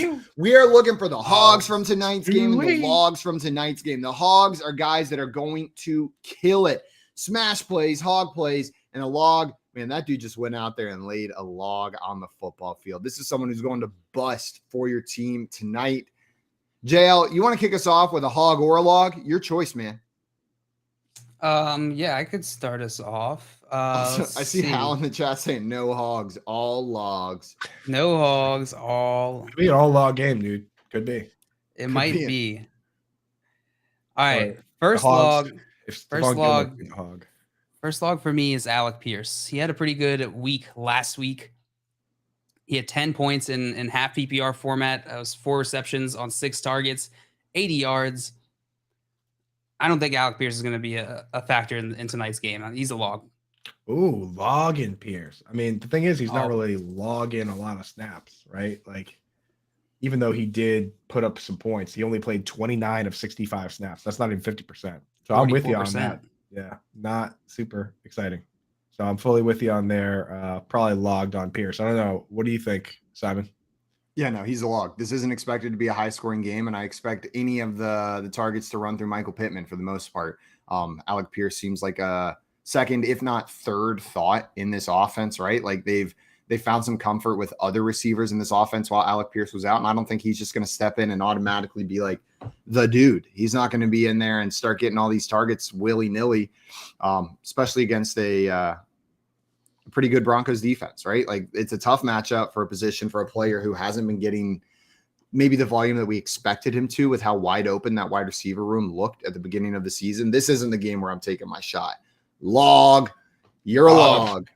Yeah. Something I haven't made in like 6 days. There you go, dude. Perfect. Share it. What else you got to share, John? Sorry. If I wasn't clear there. I've been having diarrhea, which is why I haven't. It wasn't me not this. I wanted to clarify in case anyone thought I was constipated. That's not the case. Keith got his mic. So I actually have a log and a hog for you. The log is going to be a real quick one. Albert Aquabunum, you absolutely cannot start him in any leagues. And, I just have to mention this for anybody that's not plugged in and doesn't go and look at the snap counts and might not, follow that closely. This dude was supposed to be like the breakout candidate. He's got a great profile, runs a 4.5. He's got like 98th percentile speed for the position. They're just not using him. He only played 1 snap this week, even though he's seemingly healthy. Eric Saubert played a ton of snaps. He led the team, did terrible pass blocking. So did Eric Tomlinson, oddly. But, like, those guys are playing more snaps, presumably for their blocking ability. Aquabunum's not playing at all. Like, so if you were thinking about getting cute in DFS and throwing him in there, or, a lot of people just kind of jump into DFS without knowing what's going on, that guy's not even playing. So he's a log for sure. On the hog side, sorry. Before we move on, I saw a question from Hal saying, what's up with that rookie tight end in Denver? I think the latest is Dulcich is staying on the IR, right? Like he's going to be on the IR. He's not playing. He won't come out. He won't come out. He's like, no, I'm staying here. But Dulcich will not be on the field in week 5. Which is terrible news for fantasy football, because when you activate a guy from IR, they don't actually have to play right away. You have like 3 weeks to then further elevate him. So, like, if they're not activating him from the IR, that actually kind of tells us that they don't even know if he'll be ready within 3 weeks, which is kind of scary from that standpoint. Kind of disappointing, because we were hoping that there would be a fantasy relevant tight end on that team. He's a converted wide receiver, which is what we like to see, right? We were as much of a meme as it is, we do want to see guys, unless they're drafted in the first round or second round as just pure elite tight ends. We want to see guys that are converted wide receivers, converted quarterbacks, and of course, basketball players.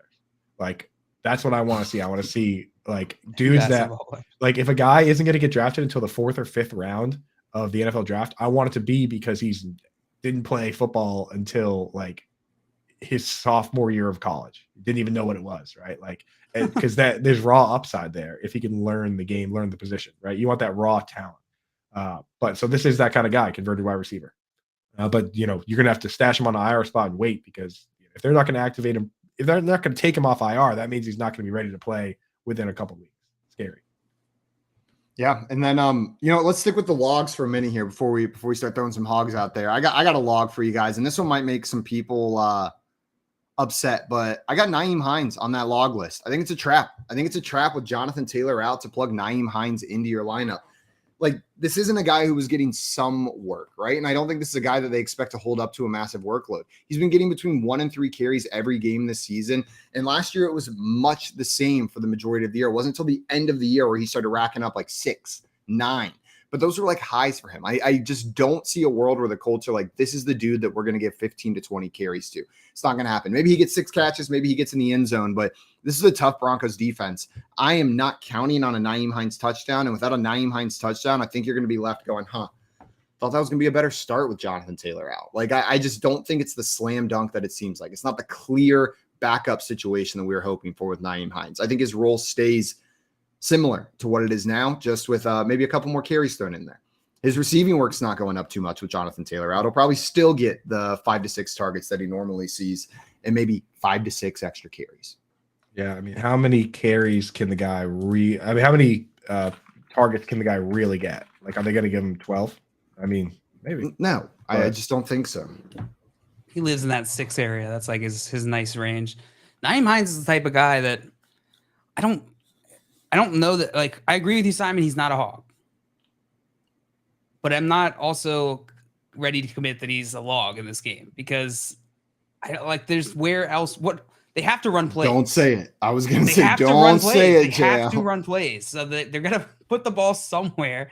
And Nyheim Hines, as far as we can tell, is the guy there, outside of who was it? Philip Lindsay and Deion Jackson. Yeah. I think Nyheim Hines could go off. I'm just like, I don't have enough confidence to say either way here, which makes me want to back off, right? It makes me want to step away from it and be like, no. I mean, I think the Bears have proven that you actually don't have to run offensive plays. That's true, I guess. Yeah. Most teams that rings true, Chael, but I actually have seen a team go out there. And I've seen a quarterback drop back and not throw it on the pass plays. Yeah, so 65%, 60, what is it? He drops. I pulled up the stats on this dude. 90% of quarterbacks, when they drop back the ball, they throw it, which makes a lot of sense. You would think that number would be close to 100, but sometimes there's throwaways, sometimes there's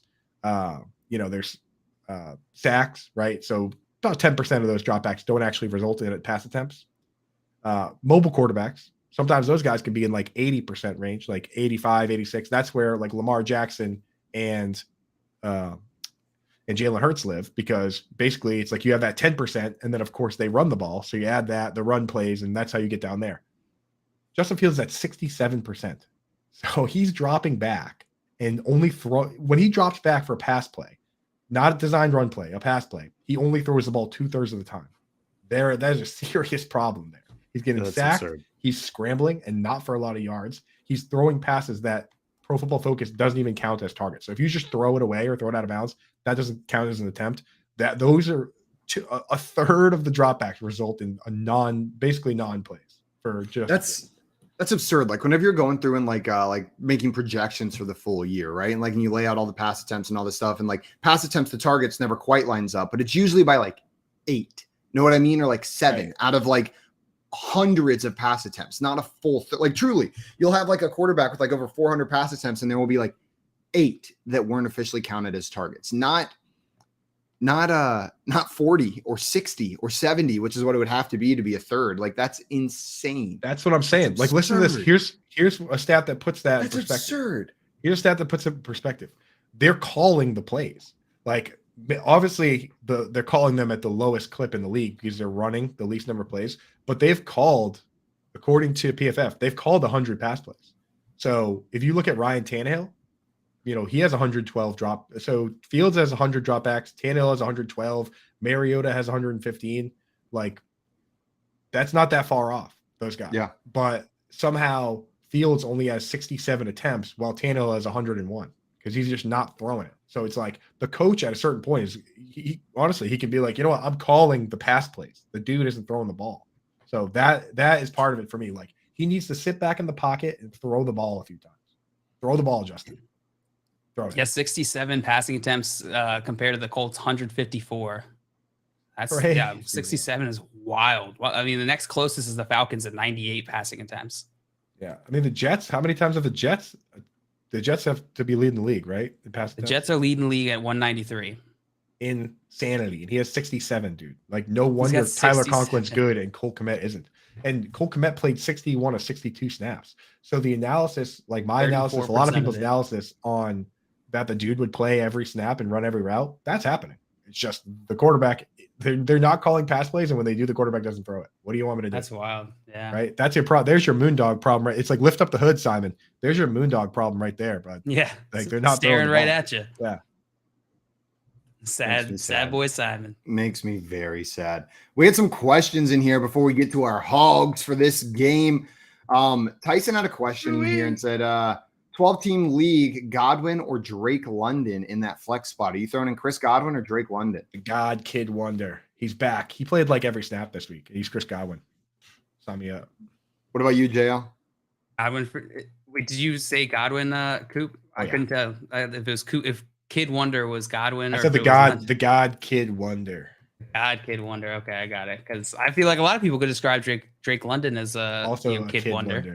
Also Kid Wonder. The Drake Kid Wonder. These guys are super close. The tiebreaker for me, we're going up against each other. And the matchup on one side is much easier, right? For Tampa Bay, they're pretty good at pass defense. And Atlanta is not a very good pass defense. So I'm going to go Chris Godwin as well. The tiebreaker for me is that one of them is Chris Godwin. That too. But you can make the argument Drake London's got the talent of Godwin, just hasn't reached it yet. You know, hasn't turned that potential into kinetic energy yet. What do you have last week? Two catches. He had a tackle last week, I think, too. Yes. If you count IDP if you cherry points. pick just last week, for sure, yeah, definitely definitely a bust. What do you have the week before? I would call Drake London 3 receptions the week before that. Very good. Yeah, you're right, Coop. Drake, is this the hill you want to die on? Drake London sucks. That's where you want to end up? I think Drake London's fine, dude. Not Chris Godwin. Yeah, right. Not Chris Coop Godwin. hates Drake London. Why isn't Chris Godwin even a wide receiver 3 this year, bro? What the hell? Got wide receiver 82 in PPR. Trash. He's got pretty much the same number of targets as London. Trash he garbage. missed 2 games. He got the same number. Yeah, well, Drake London, the same number of targets. Yeah, pick him out, dude. Show me the ones. 31% snap share in week 1. I think Chris Godwin's falling off, guys. How about we make a bet? Who gets more points this week? Godwin or London? Loser talks like Batman for the entire 3-hour show. I just picked Godwin. though out of the 2 of those guys. Yeah, put your voice where your mouth is, dude. Put your mouth where your mouth is. Put your mouth where your mouth is. Put your Batman where your mouth is, bro. My Batman's always in my mouth. Also, I saw loser does the entire Monday show as Bane. With Bane. I was born in the Godwin. We don't want to take this out on the chat. This is I can't even do Bane. I can't even do Bane. Oh God, I'm gonna have to. I went and tried, and then one word came out. I was like, that is not Bane. Guys, coming up, we're going to be talking some hogs with our friend Jordan Vanic, as well as some of our favorite DFS plays for tonight's game. And then our friend Mike Barner's joining the show a little bit later as well to talk some props for tonight, some player props, some of his favorite bets. Right now, you're listening to the Front Yard Fantasy Morning Show here on Better Sports Network. It's sports talk done better. Coop, we did have a question for you. Get into Game wants to ask if you could create an all tight end team. Like, who would be your top tight ends? Like your favorite guys that you would put on your all tight end team? Or does he want me to do an all tight end team where I fill out all the positions? Because I could do that. That could too. work as well. Yeah, you want to do that? So a wide receiver 1, split end would be Kyle Pitts. Checks out. I knew you were going to say Kyle Pitts. Now on the other side, I would have Jimmy Graham. Okay. At the actual tight end slot, inline tight end, I'd have Rob Gronkowski. Okay. In the slot, I would have Tony Gonzalez, who under Chan Gailey for the Chiefs back in mid 2010s, he led the league in routes run from the slot. Now at quarterback, I would have Logan Thomas, a converted quarterback that now plays tight end. Right at running back, give me Jonnu Smith, a guy that has multiple rushing touchdowns. He could bring it up and down the field. At left tackle, give me Michael Pruitt, one of the premier blocking tight ends in the league. At right tackle, give me Nick Boyle. Are you doing this all off the top of your head? Of course. At guard, so impressed. like, we got to fill out the line with the best blocking tight ends that I can think of. So I actually at center, give me a guy that's been a captain on a team, because you need a strong, smart player at center. Give me leadership. Mercedes Lewis, a guy that's been in the league for a long time, one of the premier blockers. At guard, you're gonna want a little speed, a little heft. So I'll take a current guy, Albert Aquabunum. I'll put him 6'6", 260. Put him at left guard. Have him do some swing routes. Have him run around. At right guard, I'll take. Give me Jason Witten. Just give me a big monster to throw in. Get him out of the booth. Throw down the run blocking. And Can we put this in like a graphic? as my fullback, move tight end, I'm gonna go with a guy that's played a bunch of fullback. He's played a bunch of move tight end. Very underrated. Give me Chris Cooley, former Redskins tight end, move tight end, Chris Cooley. So that would be my all-time tight end offense. If you need Now radio personality I in am the DMV.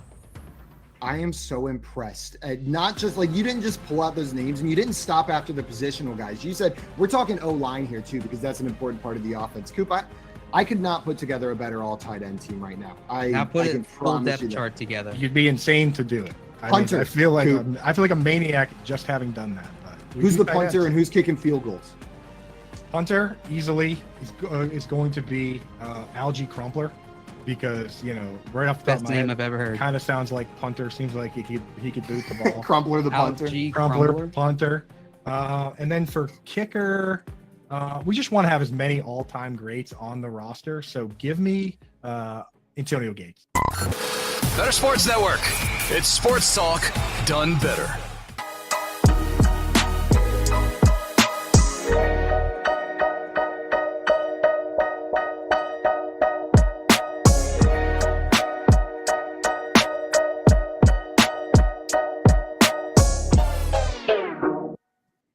Welcome back into the Front Yard Fantasy Morning Show here on Better Sports Network. Joining us right now, we have one of our great friends in this industry, Jordan Vanic, coming on the show. For those of you that do not know Jordan, this dude is a DFS guru. He's the head of DFS over at the 33rd team. Jordan, so excited to have you on with us here today. What's up, Jordan? Can you hear us? Yeah, I can hear you. Is it a little blank on my end? Am I green right now? Yeah, we see you're real quiet. We got you real quiet too. Can't hear you so well. Oh, I can turn myself up, but Oh, there we go. So yeah, no, Crank it to 11 and tear the knob off, my dude. Let's get loud. Let's get loud. Yo. Yeah, no, I mean, this is it's been a good week to say the least, and I'm looking forward to this week 5. You wanna tell us a little bit about your week 4, Jordan? I think before we get into week 5, let's hear a little bit about your week 4. Yeah. What does it feel like to be so rich and smart and handsome? Yeah, no, for me, this past week, there was a good week with calling the Geno Smith stack. I got the right run back with Hawkins and was able to turn about 850 into 20K this weekend. Hell yeah. Hog Jordan. That's hog was move. all over Eckler. Eckler ended up being in 80% of my builds this week, which is a very, very high number for a player of that caliber, and running it back with Brandon Cooks and most, but some Dameon Pierce was pretty nice. And then I had a ton of J.K. Dobbins. I felt like if I wasn't playing that game, that is the route I wanted to go. I stayed away from Gabe Davis, Stephon Diggs. I looked at the weather and decided that, like, yeah, Josh Allen might be able to throw in this weather, but can his receivers catch the football? I don't know if you guys saw that NFL films of Devonta Smith trying to catch a football when in this past weekend, and it was rain and cold, and the ball literally slipped through his hands and hit him in the face a few times, and he's like, I don't like this weather. Yeah, we actually, not to brag, but I will. Simon and we do like a little core DFS lineup. Simon picked the Geno Smith DK stack, which I saw you had in the $20,000 lineup. I picked TJ Hawkinson, and then we had JL pick our running back. JL, did you pick Austin Eckler? Because that's what Jordan picked, and he won like $1 bazillion. I did not. I picked Najee Harris. Oops. Yeah. It happens. It happens. You know what? Yeah. We're not That's me bonk. That's Me me bonk. bonk. That's why we're not rich and famous like you. And Jordan, just this week, I believe you got to stream with someone pretty cool, right? You got to meet someone and stream with someone pretty cool, talking some DFS, right? Yeah, I got to talk with Greg Jennings about. God, that's so sick. Oh, That's so sick. dude. Hopping on a stream with Greg Jennings. How was that? It was surreal, talking football in a way of, it wasn't like solely fantasy focused. There was a lot of routes, like what do you want to do? What are you seeing in this coverage? So it was definitely one of the cooler shows that I've ever done. And honestly, I was probably smiling ear to ear, like harder than I was this past weekend during that show, because I got to find out, I think on Saturday, that we were going to be doing that. So it just got me, that was what I was looking forward to all weekend. And Greg is one phenomenal player, and being able to discuss some of like the receiver duos in today's NFL, what he's seeing to combine with the data that I'm bringing in. It feels like it helped the process this week, especially with this Thursday night game between Cortland Sutton and Jerry Jeudy. Yeah, that's sick. I mean, dude, if I was Larky, Josh Larky, who's works over there at 3013 with you guys, doing a great job, I would have definitely found a way to weasel my way onto that show. Did he get on there at all, or was it just you two talking? It was just us. He actually got a show with Marty Mortenwig. He did an hour show with Marty Mortenwig, and they discussed like some of the offenses, like what they're both seeing. Marty was asking a ton of questions about betting, fantasy, and some of that our side, I guess, of the spectrum. And I actually found out that Marty, in his years as a coach, he would use betting totals into some of the decision making at the end of games. And That's what it was, super it's fascinating. like, if you were an underdog on the road and say you you scored a touchdown to make it 20-19, you go for it. Similar to what the Giants did against the Titans in week 1. I wonder if Dable saw, because I believe the Giants were 9-point underdogs in that game on the road. If Vegas feels like the more the game goes on, the more likely you are to kind of lose, that's where it comes down to like, well, as a coach, why not, if I get this 2-point conversion, I win the game. Why not go for the play that I can control rather than trying to play the whole entire game? So that was one of the cooler things that I remember pulling from Marty's conversation with Josh, because thinking like, dang, they actually look at betting totals and not so much for hey, we're super superior underdogs in this matchup, but like, hey, if we're in this decision, we're supposed to lose by 10. So let's just go for the win. Let's just make that 2-point conversion play. Let's try to get it on our side and then play some defense for like 20 seconds and walk out of here with a W.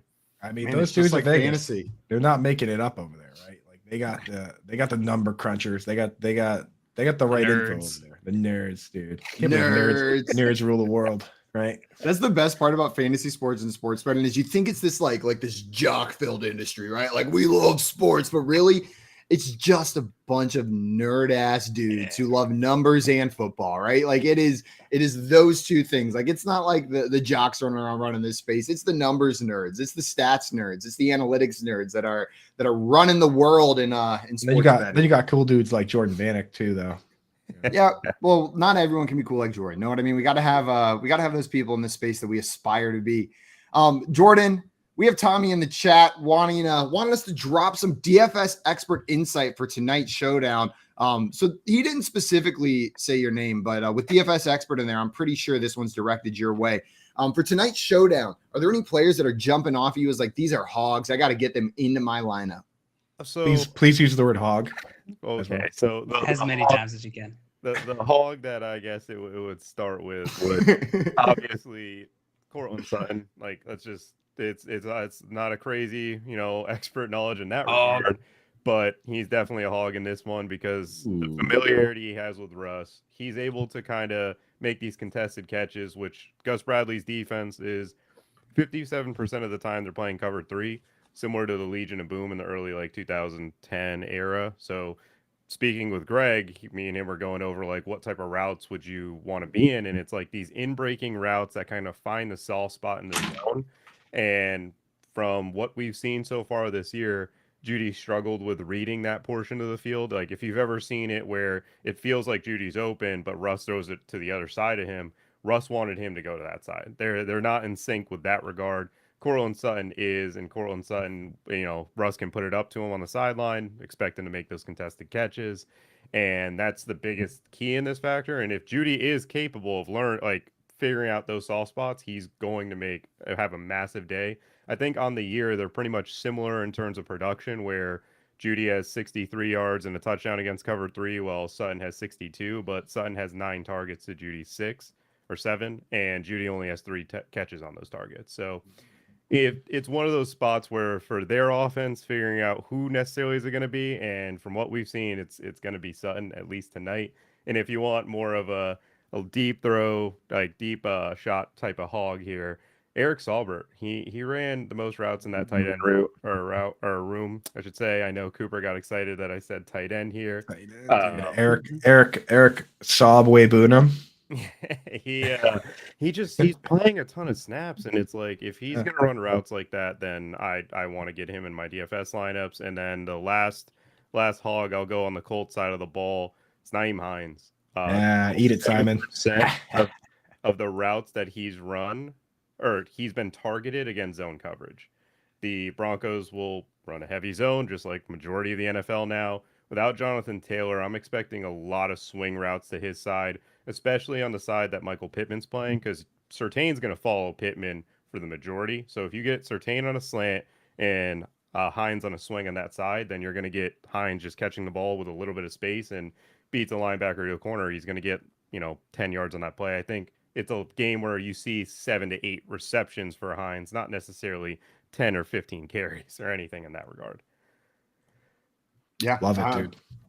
Yeah. It, the Nyheim Hines, I called him a log not too long ago, Jordan, if you were listening. I said he was a log for tonight's game. And I think the difference is I'm with you on the rushing side. Like, I don't think he's going to get 10, 15 carries. I don't see that happening. The difference was, are we going to see that big uptick in the receiving game? You're making a strong point there. You're making a strong point for Nyheim Hines as a log or as a hog instead of a log. I did want to bring up, Coop, whenever we were talking these wide receivers in this game a little bit earlier, you mentioned you were nervous about Gilmore covering Courtland Sutton, right? Jordan, does that worry you at all in the Sutton start? I'm guessing not if you've got him as a hog. So with cover 3 coverage, which is the majority, like Gilmore might line up with Sutton, but by the end of the play, he's nowhere near him. Their coverage isn't going to be follow the man the entire time. It's going to be one of those situations where Gilmore's in a similar role to what Richard Sherman was in terms of the Seattle Legion of Boom, where he's got that deep third of the field.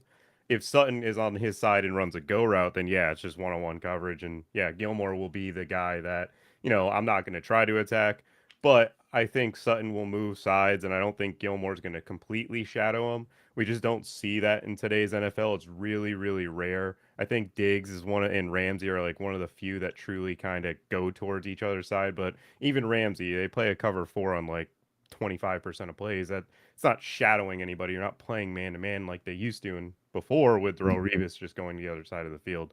So as for that side of the game, I'm not too concerned. But yeah, no, Gilmore is not the guy I want Courtland Sutton running a go route against. Interesting. Now, sorry. I was going to say, Jordan, you got to tell us about, because I've been fooling around with this tool that you guys have over on 33rd Team. Usually we don't let guests plug anything because we just like to share our own stuff. But I'm going to allow you, because I like this tool personally. It's really a dominance thing. And I've been using it a little bit. I want to let you plug this tool you guys have, The Edge, because you're talking about coverages and how guys perform against coverages. And probably a lot of listeners are like, well, I don't have time to watch all that film and figure that out. But you actually kind of don't have to now that you guys have this tool that addresses that. So can you give us a little insight into this tool and how to kind of use it? Yeah. So for starters, The Edge is completely free, which is something crazy, pretty freaking cool on our end. That's not something you normally see. You can go to each position, whether it's passing, receiving, or rushing, and go as deep as you want to go, where you want to see what they're performing on coverages. You can go to the team filter, go to Denver, and then go down to coverage and look at cover 3. You can look at it from a standpoint of, I want to see cover 3 on a go route. Like, is it just going on a 9 route? You can sort it that way. You can look at each individual route from a 1 to a 9, and it's one of the cooler things on that side. And then on the other side, you can go to the passing and see how Russell Wilson's performing against cover 3, how often he's taking a sack, how often or he's throwing it downfield, how his completion percentage and anything like that. And I mean, for me, one of the things that got me to Geno Smith last week was utilizing the edge and seeing, well, against the Detroit Lions, they're running a lot of man coverage. Then you go to Geno Smith, and in his career, so I mean, even dating back to last season, he averaged over 8 yards per attempt against man coverage. And I'm looking at, okay, well, Justin Jefferson got shut down by Okudah.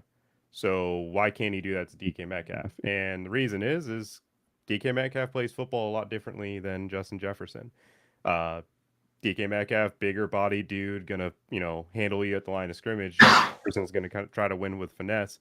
And it's one of those things with the Lions, like, I know everybody's like, oh, their secondary is so bad, and their secondary is extremely hurt. They're down to a lot of different pieces, and they're just at the point where they're just trying to blitz and play man. So if you have big body players like DK Metcalf, they're gonna get killed. But if Okudah's lined up on a guy that's more route running heavy, then I don't expect that guy to have the biggest of days.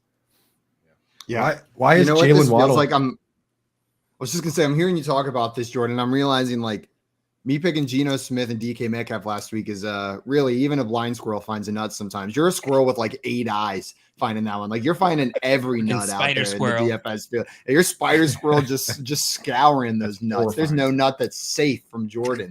You can see so well. Whereas I'm just a blind squirrel who found a nut over there with those two guys. Yep, there you go. Jordan Vanic, handsome, genius, nuclear spider squirrel. Now, question, Squirrel Bob in the chat. Squirrel. Yeah. So like Beetlejuice. We said it too many times. Like in tinkering around with this, like I've, kind of checked a bunch of different routes, things. Like, why is Jalen Waddle so good at running posts? Like, why is he the best? Why is he so? Jalen Waddle, the one thing he does well is he doesn't lose speed when he cuts. The different this Mike McDaniel offense in Miami, the one thing that I've loved that they've done, they mix both of them in the slot, out wide, and their route trees are a lot different than what they have previously run. Like last year, we saw Jalen Waddle on these freaking short passes. This guy catched 15 passes for 60 yards, it felt like. And this year, it's like, oh, if he catches 15 passes, he's probably got 200 yards, because this Kyle Shanahan coaching tree throughout, the one thing that they're best at, and I was preaching it all offseason, was they're going to get their best players the ball in the way that they want the ball. And Jalen Waddle at Alabama, that's what he was. He was deep, explosive, and also on these short screens to just make plays after the catch.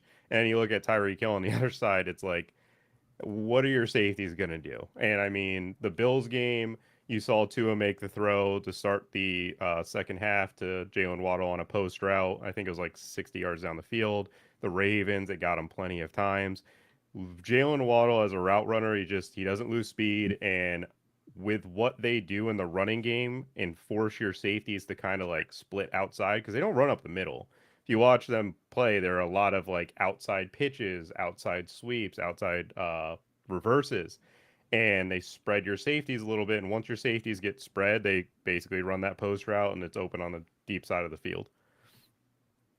Yeah, I mean, like you look at Waddle, he's way out in front this year. He was, I think, 7th last year, and on that particular pattern. And when you look at the other guys that are good at it, it's the guys you would expect too, like Justin Jefferson. Van Jefferson's up at the top because he's one of those one cut and kill you guys. But it's like Cooper Kupp, Stephon Diggs, Tyler Lockett, the exact kind of guys you would expect. So like you look at some of these routes, especially the deeper one cut routes, and you want your guys to be on that list. So definitely appreciate the insight on that. I think you just named like 4 guys who are from a Shanahan type of coaching tree, because you got the Rams, the Seahawks offensive coordinator is a Rams disciple from McVay. Then you have Justin Jefferson. I guess he wasn't. Oh, last year he wasn't, but it was it was Gary Kubiak's son, Clint Kubiak. Yeah. So it's another one of the OGs of this coaching tree. This is kind of like where it's scheme and then talent. If you get those two matched, it just turns into huge days, which we've been seeing pretty much all year. We're watching this Justin Jefferson guy pretty much get into the Cooper Kupp role, where it's like, how is he always open? And then some games that he's not getting open, I went back and had to watch. Okudah just locked him down. Like, simply put, he could not get open on Okudah, and Kirk Cousins did not have enough time for him to take a little bit longer than he's normal to at getting open. And This Vikings team, if I were a defensive coordinator, I'm blitzing them every play because they cannot block a blitz whatsoever. It's painful to watch. Makes JL happy with Kirk Cousins standing back there. Yeah, JL's like, blitz him every play. Blitz him every play. Every single place. Put him on his Jordan, ass. Jordan, we had a question in here coming from our friend Hal, Work and Grind. He wanted to know, can the Edge tool tell us why A-Rob sucks? I wrote this up in the showdown article on Monday. Allen Robinson has the lowest target share on this team in zone. They just do not look at him in zone coverage, and I think I'll say this. He is not who he used to be, clearly, but they need Van Jefferson desperately. They have no speed at receiver that threatens anybody. So they get to play 7 people around the middle portion of the field pretty much because there's nobody that is going to threaten them down the field. So they desperately need Van Jefferson to help free him up a little bit. But for whatever reason, McVay in this offense, Allen Robinson was one of the guys that I was touting out because I thought in this role, like they would able to, get him into the routes that he liked to do. And they can't figure it out unless teams blitz or play man. Like if against the Lions, I'll like Allen Robinson. Pretty much against 70% of the NFL teams, no chance I'm getting Allen Robinson in any of my DFS lineups. I mean, like I look at what the Rams are doing, and it reminds me a lot of the Jared Goff Rams, especially 2019 down the stretch where teams were just sitting back against them in zone, and Goff was taking the low-hanging fruit. Like there was that stretch every time Higbee was getting 10 targets a game. Like they lost to the Cowboys soundly, and he just continued to dump it down to Higbee over and over and over. And I feel like that's what this Rams team looks like, is that like defenses are setting up in these zones and saying, go ahead and throwing it underneath, and Stafford saying, okay. And then they're just kind of falling right into that trap. Like I think they need to find a way to get out of that, because if teams are setting them up for that and then they're doing it and losing, it's going to be a long season for that team. Yeah, I mean, Kyle Shanahan put in a masterclass against him. Like this past, like watching Kyle Shanahan call plays in the running game without Trent Williams, like they did that toss counter that Jeff Wilson just seemingly got, 20 yards, it felt like, every time they ran it. And I'm looking at it from like Sean McVay's side, and I'm like, you have 2 running backs that Cam Akers is not the guy he used to be, but like Darrell Henderson has shown he's capable. It's like if Cam Akers just isn't who he used to be, and like we're clearly seeing it. We're watching a dude that just doesn't have any vision. He doesn't know how to read blocks at all. And an offensive line that obviously is struggling in that regard. But like Darrell Henderson hasn't been bad. Like he hasn't been like watching Darrell Henderson versus Cam Akers, and I'm the biggest Cam Akers guy from coming out of college and stuff. I don't know how you're putting Cam Akers on the field so much more than Darrell Henderson. I don't see a player that knows exactly how to read blocks, someone that's not super explosive right now. And if he doesn't find that, like it's one of those things. Sometimes athletes just don't recover from these injuries, and I don't think Cam Akers has shown any signs of doing so. Yeah, the Cam Akers thing, man, it's kind of sad because we were worried coming into the season, but I don't know. It's just weird when something like that hits. It's kind of sad because you want Cam Akers to do well, and it's sad that he's struggling coming back. Yeah, no, it definitely. I agree. I'm always in the corner of I want these athletes to recover, but I'm also very first person to say like sometimes they just it's one of those tough things. I'm hoping guys like Javonte Williams come back to full strength because he supposedly we don't have the full diagnosis and everything. I know that it's a torn ACL. Supposedly it's similar to what the Dobbins injury was, and watching Dobbins right now, it's upsetting. Like it's tough to watch him. I know he scored twice this past weekend, but like he just doesn't seem to have that gear yet. I'm hoping that we see it towards the end of the stretch, and I know Gus Edwards is coming back as well, which they're going to be a 1-2 punch regardless, but it would be nice to see him actually start performing at the talent level that we saw year 1, where it was averaging like 7 yards a carry, it felt like. Yeah, good question in the chat here. So Tommy asked, tool's awesome. Is there a way to see coverage percent breakdowns per team? So I think what he's asking about is like, so this tool is great. It shows you how guys perform on certain patterns. It shows you how they perform against certain coverages.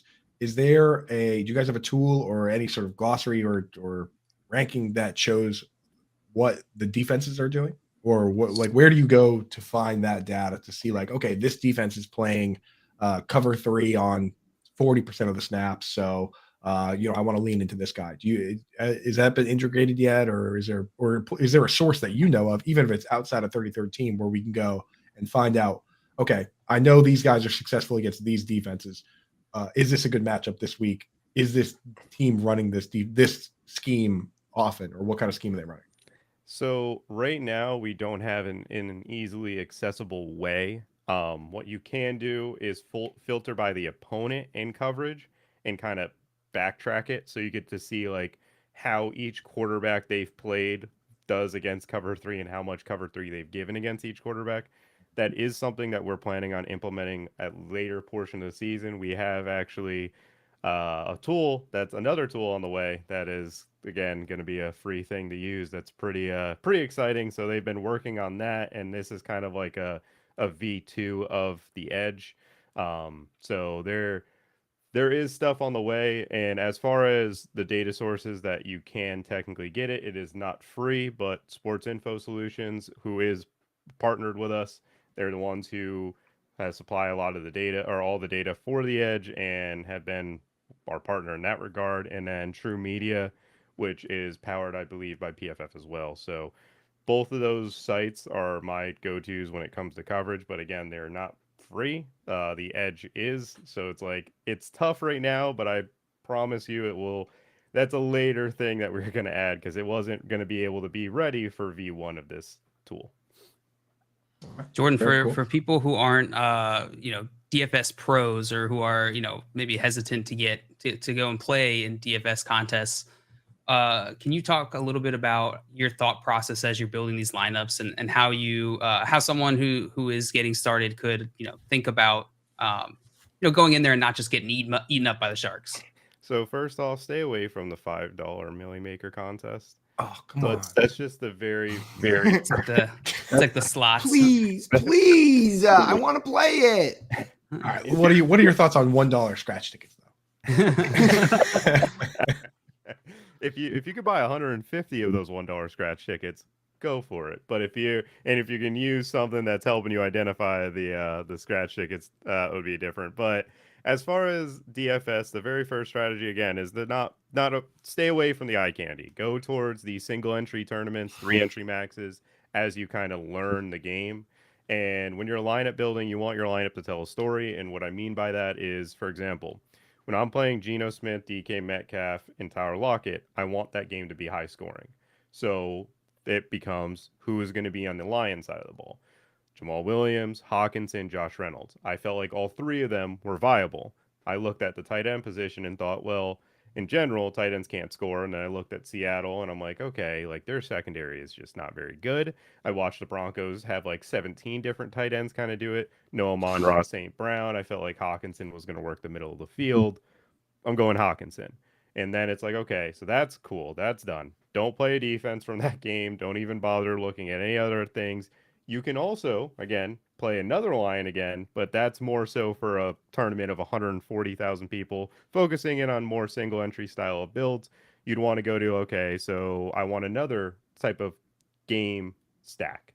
For me, I looked at the Chargers-Texans. That was a game where I was interested in Herbert, and also Texans gave up back-to-back weeks, I think, or 2 of the first 3 weeks, they gave up 30 points to running backs.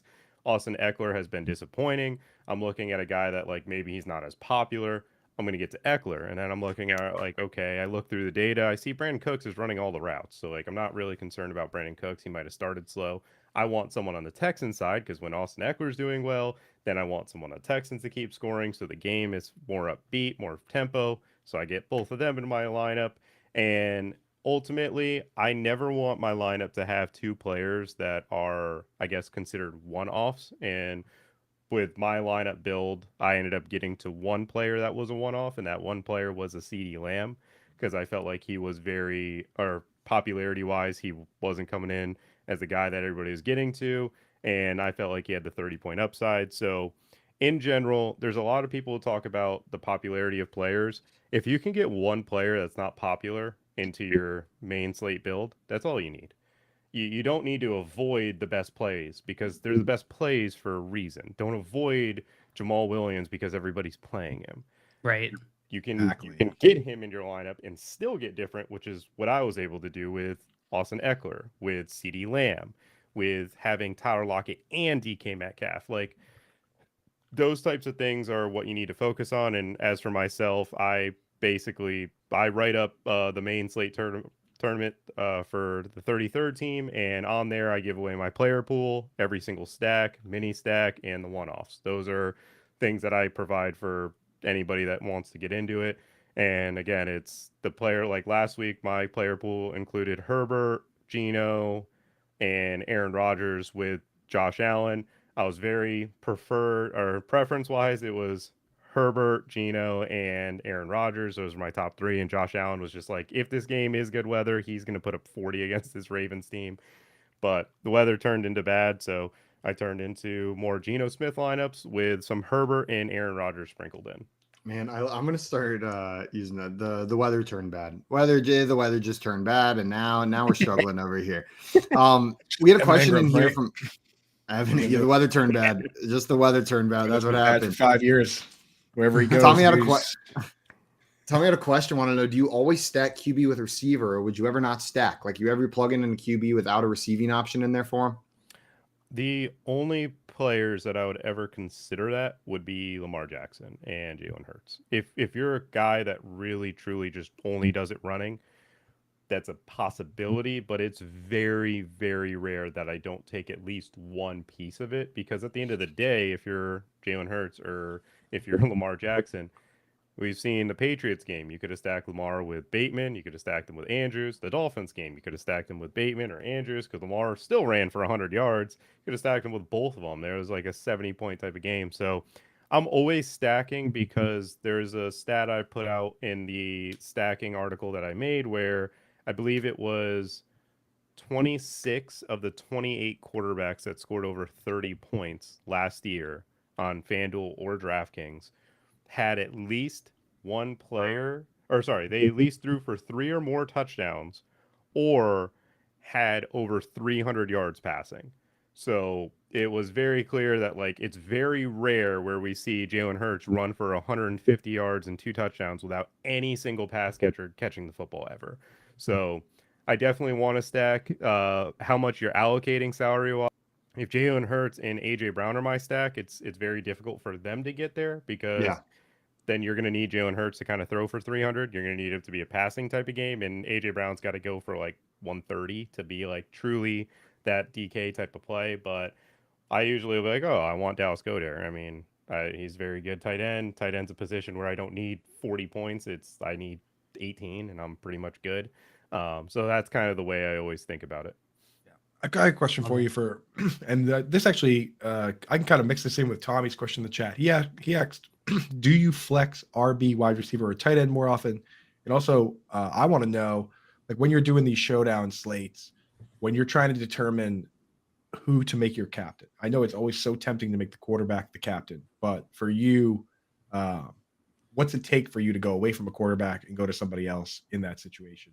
So as far as like picking the flexes or picking the I mean, I guess what position do you usually lean to for flex and or also for captain for showdown slates? So with showdowns, I will say quarterbacks, in terms of being the highest of scorers, it's not as optimal as people expect, especially on DraftKings, because they get the bonuses, and that usually dictates a lot of like receiving bonuses and PPR and stuff.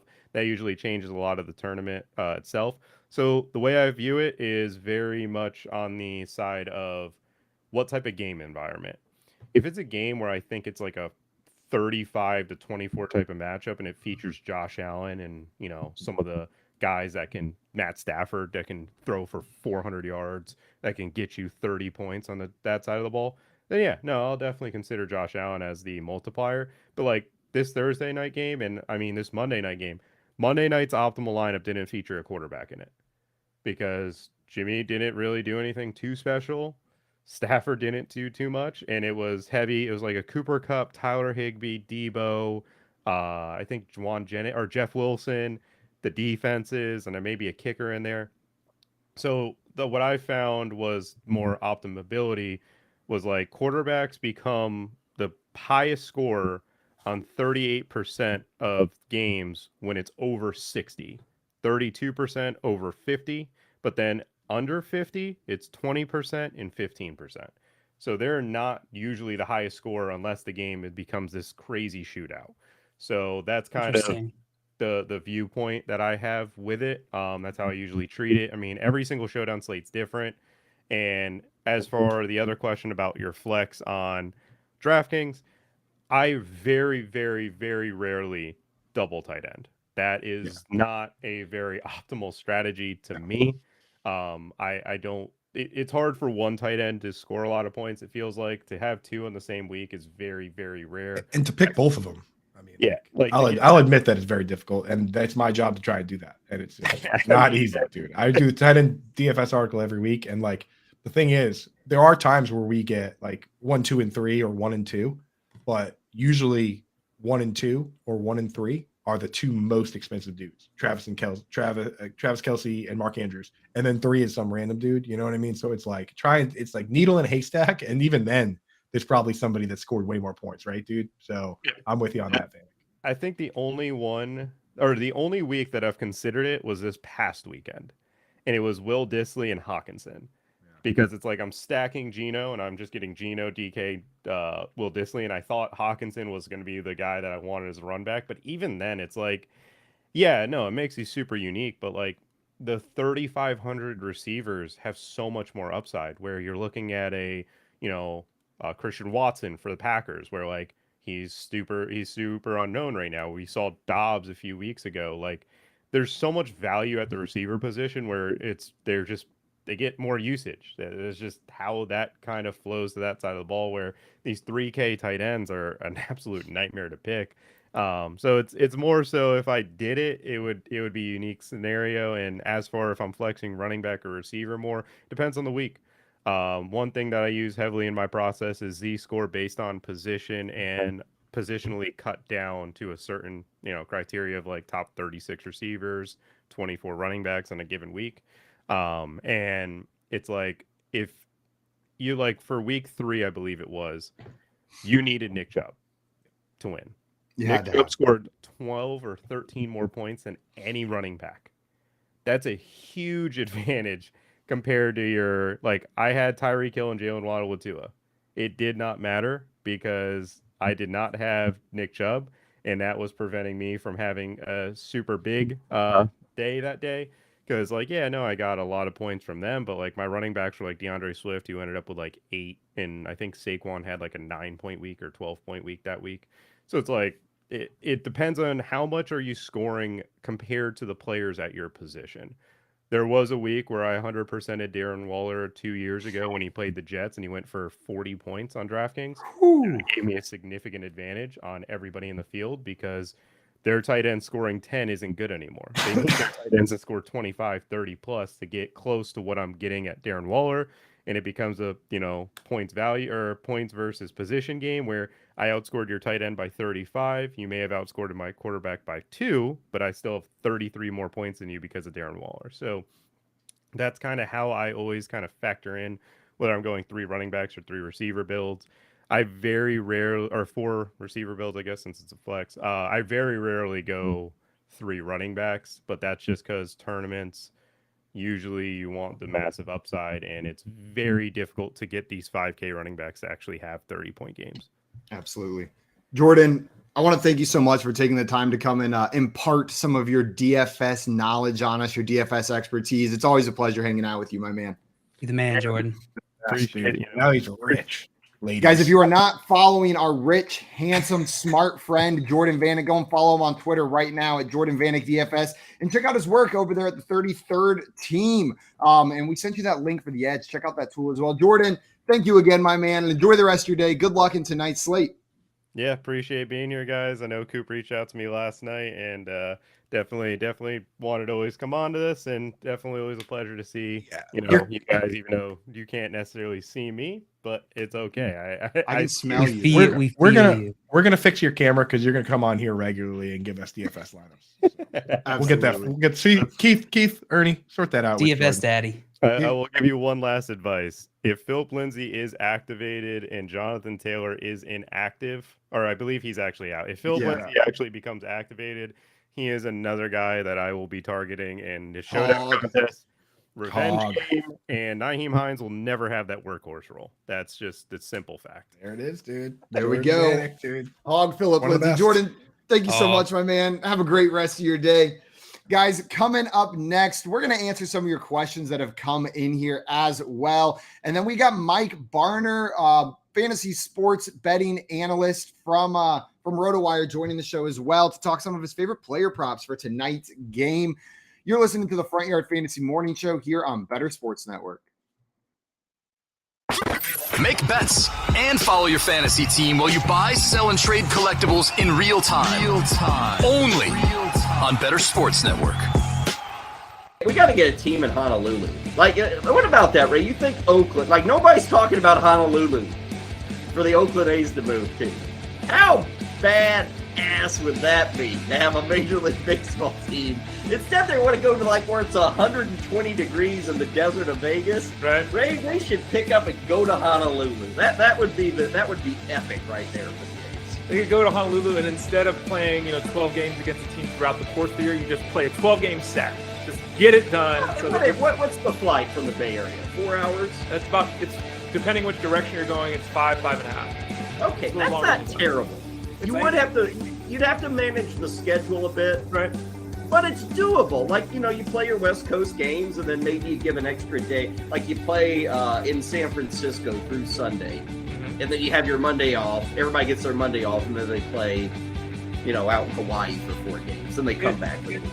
It's very similar time-wise for us in California, in the Bay Area, to go to Hawaii as it is to go to New York. It's very similar. So, yeah, like you're saying, Giants do that to go to the Mets. The A's do that to go to the Yankees. They do it, so it would be very similar. They would be they've already got the baseball background. I mean, they're dominant. The island loves their baseball. And Ray, you could even rebrand the team from the Oakland A's to the Oakland Lays. You can do the Lays, Ray. Look at that. Good. That's actually, there's no way that would ever happen, but that's pretty good, Kyle. On the fly. I'm giving away like free marketing right here. Good work. Right on the show. The plan is for them to stay here, but the fans hate them. I don't know if the city likes them. They can't. I mean, it's embarrassing. I don't know. The plan There's a lot of land in Hawaii. Just think about the views, Ray, of the Pacific. It would put your crap ballpark in San Francisco to shame. Like, everybody thinks that's a good view. Right. They'd have like waterfalls and real palm trees and the Pacific Ocean. People trolling fire in the 7th inning stretch. Make the Giants Park look like, the vet in Philly. It would look that awful if they moved to Hawaii. And then you go to your flip-flops or shorts. They serve Mai Tais. They give Lays away. Or, the first 5,000 fans, whatever. Well, everybody in the chat room loves it. Every time I get a compliment, I don't bring it up on the show. Oh, okay, sorry. I don't want to be that guy. Call, chat, enter contests in real time. It's Sports Talk 3.0 with Better Sports Network.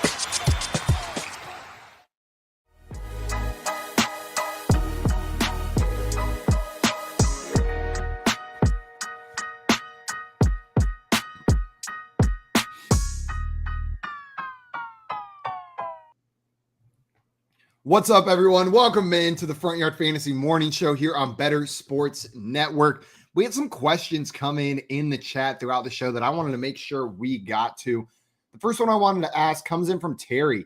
Terry wanted to know Russ or Trevor Lawrence. So Russell Wilson tonight or Trevor Lawrence this week. Coop, where are you going? Before I answer that, it seems there's a bit of a conspiracy emerging that JL had the green screen put up over Jordan because he was nervous that he wouldn't be the cutest one on the show anymore. JL, is that true? That is a theory, a rumor that's been floating around, and I can say with absolute certainty that it is 100% true.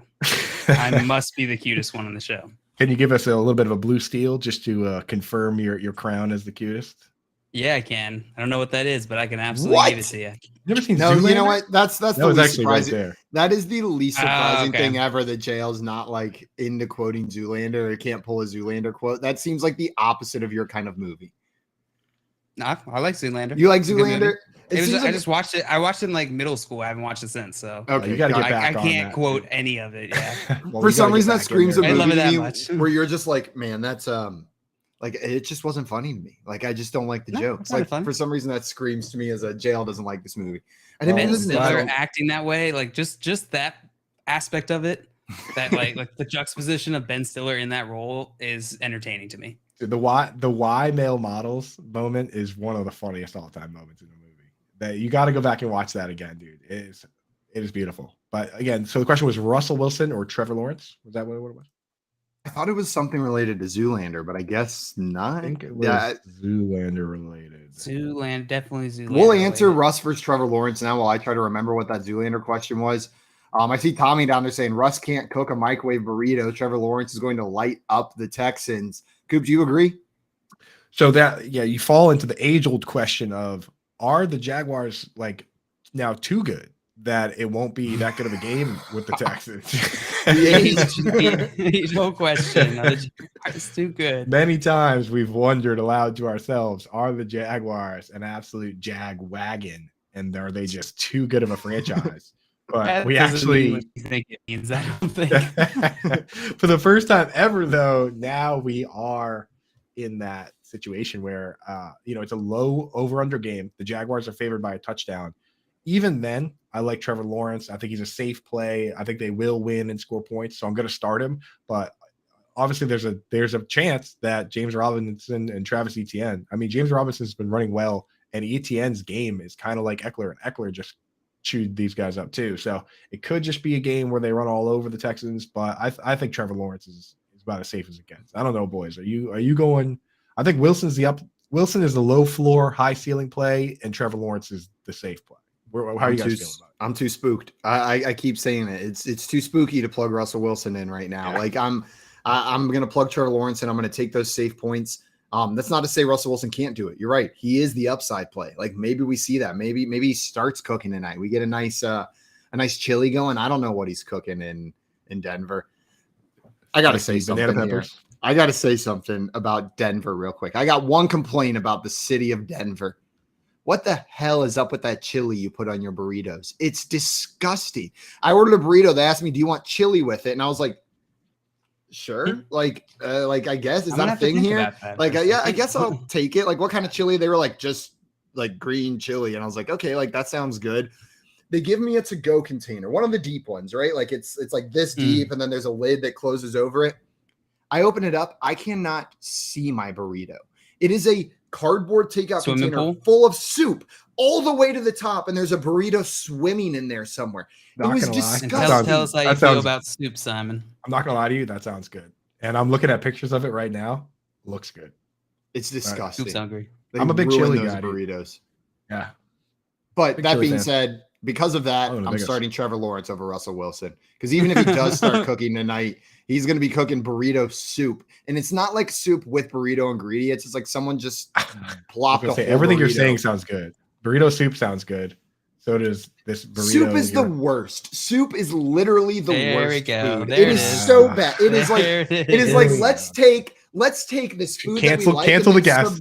Cancel the gas. Submerge it in dirty water. Like you know what would make this chicken and pasta and vegetables better if we diluted it with dirty water and made it all wet and gross and soggy. Like that's how we make these carrots better. That's how we make this chicken better. It's absolutely disgusting. Like every time I'm eating soup, I'm like, man, sure would like it if there was just more of the stuff in here and less liquid in this bowl.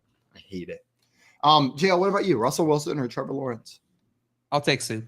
You'll take soup. JL go with soup.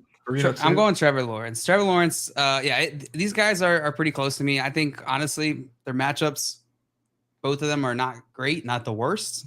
The over-under or the total set on these games are within 1.5 of each other. Like, these could be very similar games. The tiebreaker for me is the Houston aspect and also that we've seen Trevor Lawrence actually been doing it. and we haven't seen Russell Wilson been doing it. So no. Tyson in here had a question for us, but before we say that, I got to add one more thing on this soup take. Just real quick, I promise. Dude, 10 seconds. Enough with the soup, dude. Oh my god! If it's like a creamy broth, it's in a different tier. It's a little better. It's the ones where it's just like water broth. Yeah, when you get all that lactose in there for your lactose tolerant ass, then it's okay. So what are some soups like? Do you like a broccoli cheddar? Or like a baked potato or a broccoli cheddar or like a corn chowder or something like that. You seem to know a lot of soup. You actually know a ton about soups. It's like, you're like a zero RB guy of soups where like you don't like them, but you know so much. You have to know more about them to defend your take. Is that what's going on? 100%. That's what's going on. Baked potato soup is kind of a deep cut. That's a deep cut soup, is it not? It's a good soup. You don't see that one that often. Though. Yeah, it's not on every menu, but when it is, you order it. It's a good soup. It's always a good eat. You have to get it. Tyson did have a question though. He said, "Do you guys think Mo Alley Cox has another good game? Got fed the ball last week and now no JT." What do you think about Mo Alley Cox, Jail? You're our tight end guy. What do you think about our boy Mo Alley? I am what they say is the tight end tickler, is what they call me. Yeah, Mo Alley Cox is not going to do it again.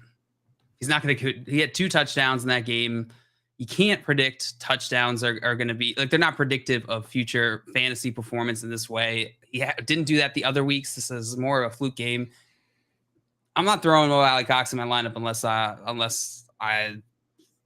I don't know, I'm stranded on an island with Tyreek Hill. Coop, what about you? You think Mo Alley Cox has got it?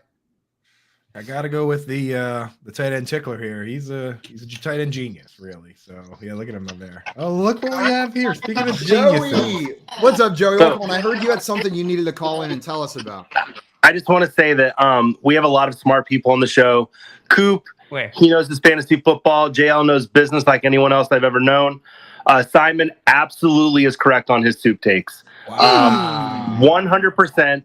And yes, a creamy broth it's a step up from a soup.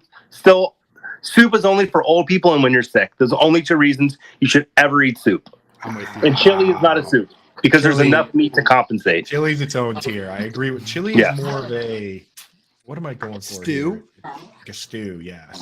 Hearty stew is a different territory. Yeah. I'm with you guys to a certain degree. Yeah. Like, I'm not gonna sit there and eat a bowl of water with a spoon. Like, chicken noodle soup is whack. I do like French onion soup. It's phenomenal, especially when you got like a little bit of bread in there and like. Yeah, some of those watery soups are good, man. I think you're getting a little carried away, the both of you guys. Joey, I just want to say I appreciate you so much and coming out here and giving me that. Usually my soup take leads to nothing but vitriol from everybody else because I started seeing it, which is why I called in. I needed Keith's that. Like, Joey, what are you coming on for? Do you want to talk football? I was like, soup. I got soup talking. What do you guys think about a good chowder? Hopefully Mike doesn't mind next. We're going to cancel all of the prop talk and we're just going to talk straight soup talk for at least 30 minutes. So I hope Mike preps for that soup talk coming up. Joey, his takes on soup. While we have you here, before we get you off, let's get one fantasy football question out of here. Our friend Tyson wants to know, should I start Jameis Winston, Jimmy G, Derek Carr, Teddy Bridgewater, or Mac Jones at quarterback? So you got a lot of options there. Yeah. Do you know which way you're leaning out of those guys? So I'm doing my rankings right now, and I'll tell you, I don't hate Derek Carr this week. No, it's a good matchup. He's going against the Chiefs. I'm getting a ton of feedback. Yeah, I was gonna say we're getting some of that. Yeah, so I'm gonna hop off, but yeah, Derek Carr for me. Derek Carr for Joey. Joey, thank you so much for coming on and defending my soup take over there. We had some more questions in here. Tim saying cereal is soup. We are not going down the what is and isn't soup route on today's show. We just don't have time for it. Just the soup is garbage 15-minute road. All right. That's it. Guys, and then we're stopping and we're turning around. Tim, here's the thing, though. I'm about to blow the door wide open on this whole conversation. Are you guys ready for this? No. This is 100% true. You can ask my mother. And you can get my mother and Beyonce in a room together and ask them, and they will totally corroborate. You can get my mother and my fiance in the room together, and they will corroborate. Beyonce in the same room. They will corroborate this take. I've never had a bowl of cereal with milk. With milk?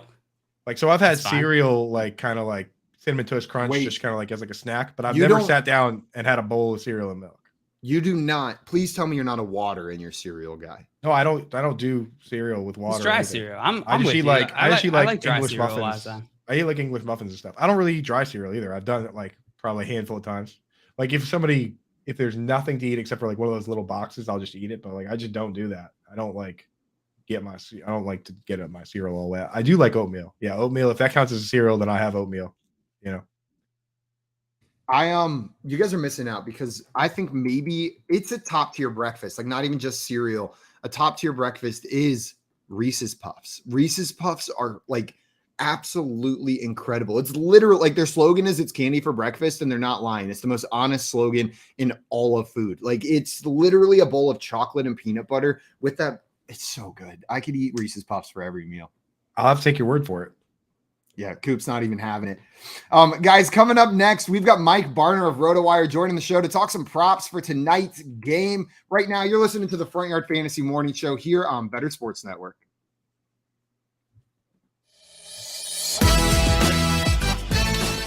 Whether you collect sports memorabilia, fantasy championships, or winning bet slips, talk about it on Better Sports Network. I believe one of our bosses at Better Sports Network put out a tweet asking all of the hosts on Better Sports Network to react to how their fantasy teams are going thus far.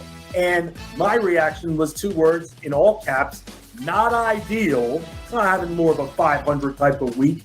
But then you had others respond saying they don't check their scores until Monday.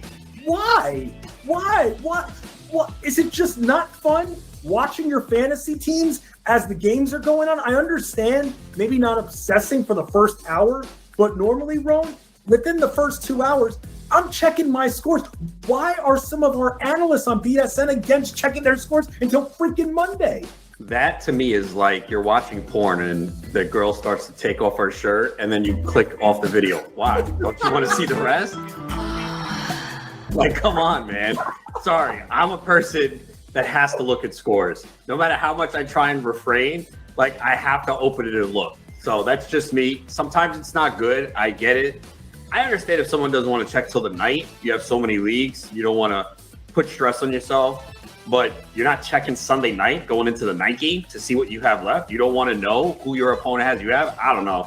For me, I got to check. So I got to look. No matter how much I have to, like right now with baseball, like I'm checking it every day. I mean, I thought in my home league I was done.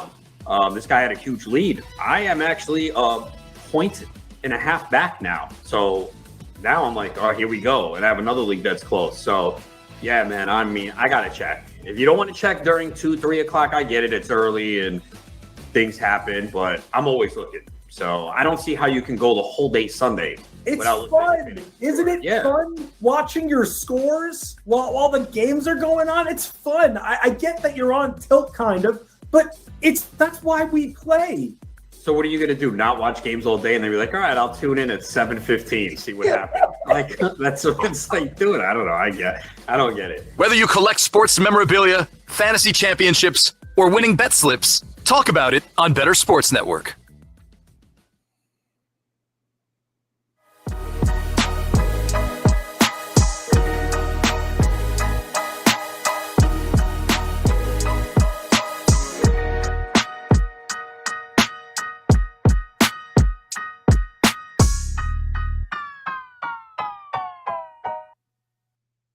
What's up, everyone? Welcome back to the Front Yard Fantasy Morning Show here on Better Sports Network. Joining us right now, we've got Mike Barner joining the show to talk some player props for tonight's game. He's a fantasy sports and betting contributor over at RotoWire, Sportsline, and DK Live. Mike, thank you so much for coming on with us today, my man. Good morning. Thanks for having me. I guess I have to prepare some soup and cereal takes today, huh? Yeah, one of those days. One of those days.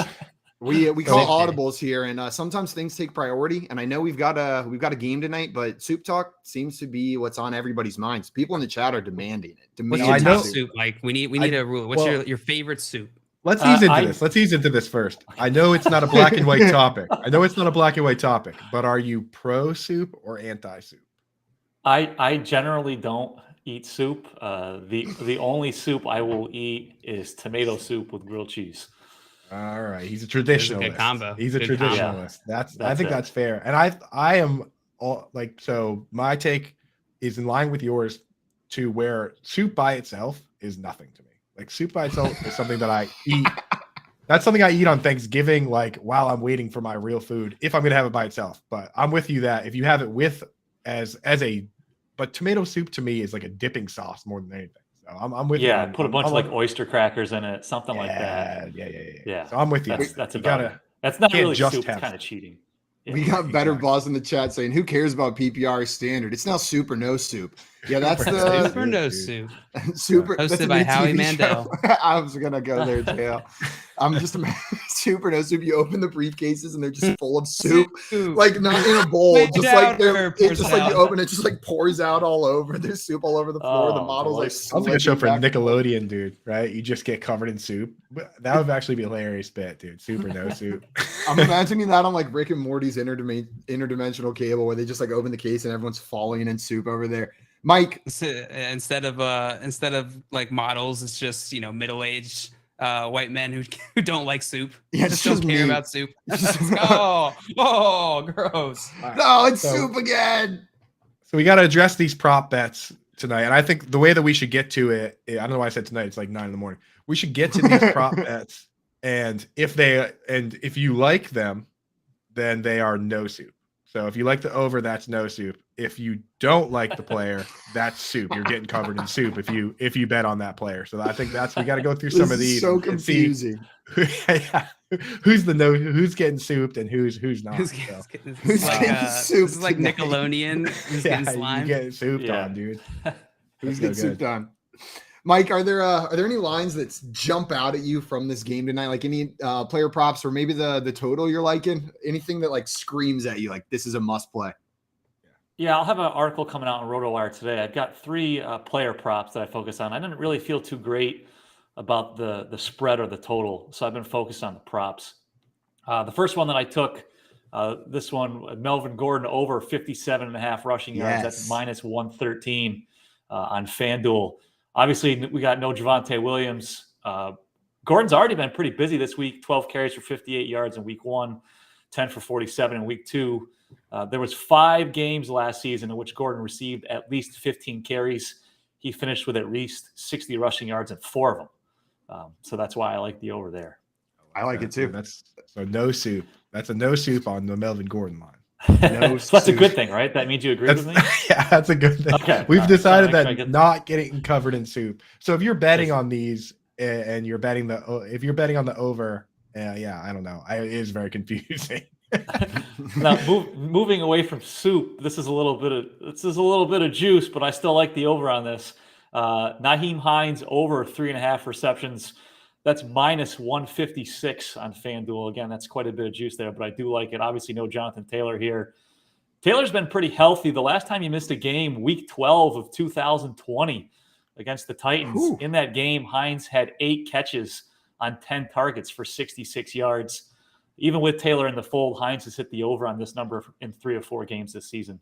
I got to put sunglasses on so I can take them off with that. That is like, and you look at it, dude, in these games with Taylor, he's had 3 receptions in pretty much all of them except for last week, right? Like he's getting a decent number of targets. Yeah, I was surprised that line was set that low. Again, there's quite a bit of juice there, but I could see that moving up as the day goes along. That might move up to 4.5 pretty soon. That makes me think like, what am I missing? Know what I mean? Like when I see a line at 3.5, I'm like what am I missing? What do they know that I don't know? Because that just seems off. And this is like, I'm not super high on Nyheim Hines tonight, but that seems like a low total. That seems absurd. Like, I like the over on that one as well. The Nyheim Hines lines were kind of weird. Like when I was going in and looking at these, like you expect Jonathan Taylor's out. Well, Vegas isn't expecting him to rush a lot either in this game. He said at 35.5 yards, rushing yards on that side. And I'm not comfy. Like I expected that to be higher, expected to be more comfortable taking the under, but that just screams I'm staying away from it. But I like finding a way to get Nyheim Hines involved in there. And that receptions prop is a good one. That yardage prop is scary for me though. That last game that Taylor was out that I referenced in 2020, Hines had 10 carries in that game and he only finished with 29 yards. So I'm like you, I'd stay away from the rushing props. There's enough on the receiving side that I would go with that. Absolutely. You said you had a third one that you loved, right? Yeah, last one. We got to go with an interception prop on Thursday Night Football. It's usually a pretty ugly game. Let's go Matt Ryan to throw an interception. That's minus 122 on FanDuel. He's played 14 seasons in the league. He's had at least 11 interceptions in 11 of them. 37 total interceptions the last 3 seasons. He's had at least 1 pick in 3 or 4 games this year. He's probably going to have to throw the ball more with Taylor out. So that just means more opportunities to be picked off. Yeah, I love that, dude. I never think about those, but it makes so much sense, right? That like in a game like this, it's going to be sloppy. They're going to be chucking it. That that could go down. I like to look at them more on Thursday Night Football than anything else, just because of the short week, things tend to get a little messy there. And it's also, I love like bets that rely on things that you're going to scream about anyways. You know what I mean? Like things where you're going to react anyways. Like an interception, when an interception happens, you go, whoa, like you start freaking out a little bit. I want that extra freak out. Like I want to take those hype moments and take it from 7 to 10. Now you're flipping the coffee table, right? Like now exactly. there's soup everywhere. Like it's just like it's just table full of soup. Yeah, soup all over Matt Ryan is what's going on right there for throwing that pick. I love that, dude. Yeah, that is a fun one too. Yeah, because that interception is going to be a hype moment. Man, I want to take so many unders in this game, but I also don't want to sit there and be bored all night. Yeah, unders are no fun. They're definitely not fun. Yeah, no fun. Yeah, one of my buddies, dude, like he placed 3 bets on the Super Bowl, and it was like the coin toss, the under, and like the over on the number of punts in the game. I'm like, dude, go sit outside. You're being such a wet blanket right now. Like it's like first drive, he's like punt. Yes. I'm like, dude, you're an asshole. Like get out, go away. Also, have you guys been messing around with any single game parlays for the game tonight? I have one. I'll give it out. I put a little bit on this. I wouldn't go crazy. I did Melvin. This is on FanDuel again. I did Melvin Gordon 60 plus rushing yards, Hines 25 plus receiving yards, and Gordon to score a touchdown. That gets you to plus 434 odds. Wow, that's pretty so big. If you're doing that free bet, you got to get yourself at least 3 legs and a plus 400. That's one you could use for that too. The sweat free. Good. I'm surprised you can do lines on the same player. Like, is it possible to do 3 Melvin Gordon bets? Is that? I mean, maybe if you wanted to mess with his receiving yards, maybe. But then you got to get into another world. Okay. I like that. What was the what was the third one on there? So it was Melvin Gordon rushing yards, Nyheim Hines receiving yards, and what was that third one? Melvin Gordon touchdown. Melvin Gordon touchdown. Yeah. Basically, just you're rooting for Melvin Gordon, Nyheim Hines. I don't think that's too hard to do. And plus, and they're fairly like the 6. We only got to get 60 rushing yards out of Gordon and 25 out of Hines. Those both seem pretty relatively low. Maybe the most risky one would be Gordon if for some reason they like Mike Boone or Murray. But I think the touchdown one, I think they're going to rely on Gordon, especially if they get in close. So I thought plus 434 odds there. That one's worth the risk. I tell you, if you bet that one, there's another potential to flip your coffee table, not in a good way. If Melvin Gordon fumbles again. Oh, I mean, the ice is thin over. He's got one leg in the water right now with the fumble. Yeah. I don't know what's going on, man. Maybe he has the yips with that, but like he's putting the ball on the ground every single game, right? You really think if he fumbles, they're gonna like make Mike Boone the feature back in this offense this week? Like I just don't buy it. I think Melvin Gordon could fumble 3 times in this game, and they're still gonna give him the rock again after that instead of going to Mike. Like it just seems like such a disparity. He did get 10 carries. 10 carries. Melvin Gordon had 3 last week. Man, yeah. Murray's a little worrisome seems too. Absurd. Murray looked pretty good last week for the Saints. So, I mean, I know it's a short week and they just add him to the team, but I'm still very confident in Gordon. But yeah, there are paths to where this doesn't feel like as much of a slam dunk. Yeah. That's such a tough one with guys because it's like we don't know when you're not connected to the league. We don't like Latavius Murray could be like a very smart dude and like a savant, and he could be picking up playbooks really quick because he seems to be one of those guys that gets added quickly, whereas other guys get added to teams and they spend the whole offseason, they can't figure out the playbook. Tavon Austin did not seem to figure out. When he was a rookie, he told reporters that the Rams playbook looked like Spanish to him, right? I'm like, that's probably not something you should be saying out loud, Tavon, dude. But like some of these guys seem like they show up and they're ready to rock and roll right away. So maybe Latavius is one of those guys. Who knows? I think running backs Latavius Murray it's a little easier for them because you don't really need to know a ton about the schemes, right? You need to know this, right? Just go, baby. Yeah. And take off. So yeah, I think that likely is what's going on. We've seen this with like players like Devonta Freeman, right? Where they just or Adrian Peterson, where the teams will bring these veteran players in who can just sort of get plugged in. And I bet you they're just running like simplified, plays. I bet we don't see Latavius on a pass plays because these pass blocking schemes can be fairly intricate at times. Some of them involve, counting and knowing what the offensive line is going to do. Cause it's like when you're standing back there, especially in shock, like you got to know which of those guys is being let through. You know what I mean? So probably not a lot of Latavius on pass plays, but I could definitely see him, like you said, that's a good point, running up the gut, Yeah. Absolutely. One thing I always like. Bills yesterday. Oh, Coop, just what a perfectly timed Tavon Austin comment. I feel like we haven't even said his name once on the show. You bring him up, and it's the day after he gets cut, snipped, removed from the Bills team. Mike, something I always like to do. Coop usually plays this game. He pulls it up. We look at that anytime touchdown scorer list, and we like to play. How far down would we go? Like, what's the lowest guy on that list that you'd be willing to throw $10 down on? Saying for the anytime touchdown scorer props. And there's a couple on here, like a little bit lower down that they kind of scream out at me that I don't mind. Not even ones that you particularly love, but and definitely if you have some that jump out that you love, but like who is the dirtiest dog that you'd be willing to be like, you know what? I wouldn't be surprised if so-and-so scored the first touchdown just randomly. How deep on that list you willing to go? I think Philip Lindsay had pretty high odds at one point, and they seem to be talking him up quite a bit. Obviously, you would not expect them to go to Hines if they do get inside the red zone here. On a I love that if they do get in the red zone. Yeah, I mean, it's been ugly. And the Broncos defense, as bad as Russell Wilson has looked, their defense has actually been pretty good. So I think Philip Lindsay might be pretty far down on the list, and he'd probably be one I'd be okay with taking a shot on. He's plus 950, so they moved him up where I'm looking at for first time. Are you looking at first time? Oh, I was looking at any time, which is where first time he's plus 950, so they actually moved him way. He's ahead of Jerry Jeudy on this list.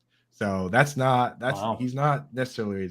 He's been moved up. There's some guys here that are deeper that. I mean, like for instance, he's not necessarily. I think maybe there's options that are deeper, but Mo Alley Cox is like plus 2,000. I don't see why that's not that right there. Yeah, that right there. That'd be the other name I would just think. Yeah, that's a good one. That'd be. You're not throwing money on Matt Ryan rushing touchdown plus 5,000. No, you don't see that. He fumbled the ball 80 times already. I mean, he hasn't lost them all, but he's been fumbling the ball like crazy. They probably don't want him to run if he's got the ball in his hands. Drop it again. Definitely not. I mean, does he? I mean, QB sneak on the one. They probably don't go Matt Ryan. They probably don't do that. They seem to really like Philip Lindsay. I mean, there's been a lot of talk the last couple of days about how they want to get him involved. It seems like he'd be the guy that they would go to inside the 5. I like that Philip Lindsay one. I do like the Philip Lindsay line. It is a little bit higher. I like the Mo Alley Cox one. And then maybe a name that Jordan brought up while he was on the show. Eric Saubert could be another sneaky guy that we could throw in there. He's a little bit higher than Mo Alley Cox at plus 1,900, but that could be a sneaky guy. He's right there tied with Latavius Murray at plus 1,900. And that would be fun to see Latavius just come in like every week on a different team, come in, score a touchdown. Good to go. See you next week. It'd be fun to see Latavius do that over there. JL, are there any names on this list on this first touchdown score that you think jump out at you? Give me a second to look through it. Well, while you're looking, I pulled up Matt Ryan, and he has a rushing touchdown every once in a while. Like last year, he had one. But he had a 5-year stretch where he did not score a rushing touchdown. So kind of a tough bet to. He's no Daniel Jones. Is that what you're saying?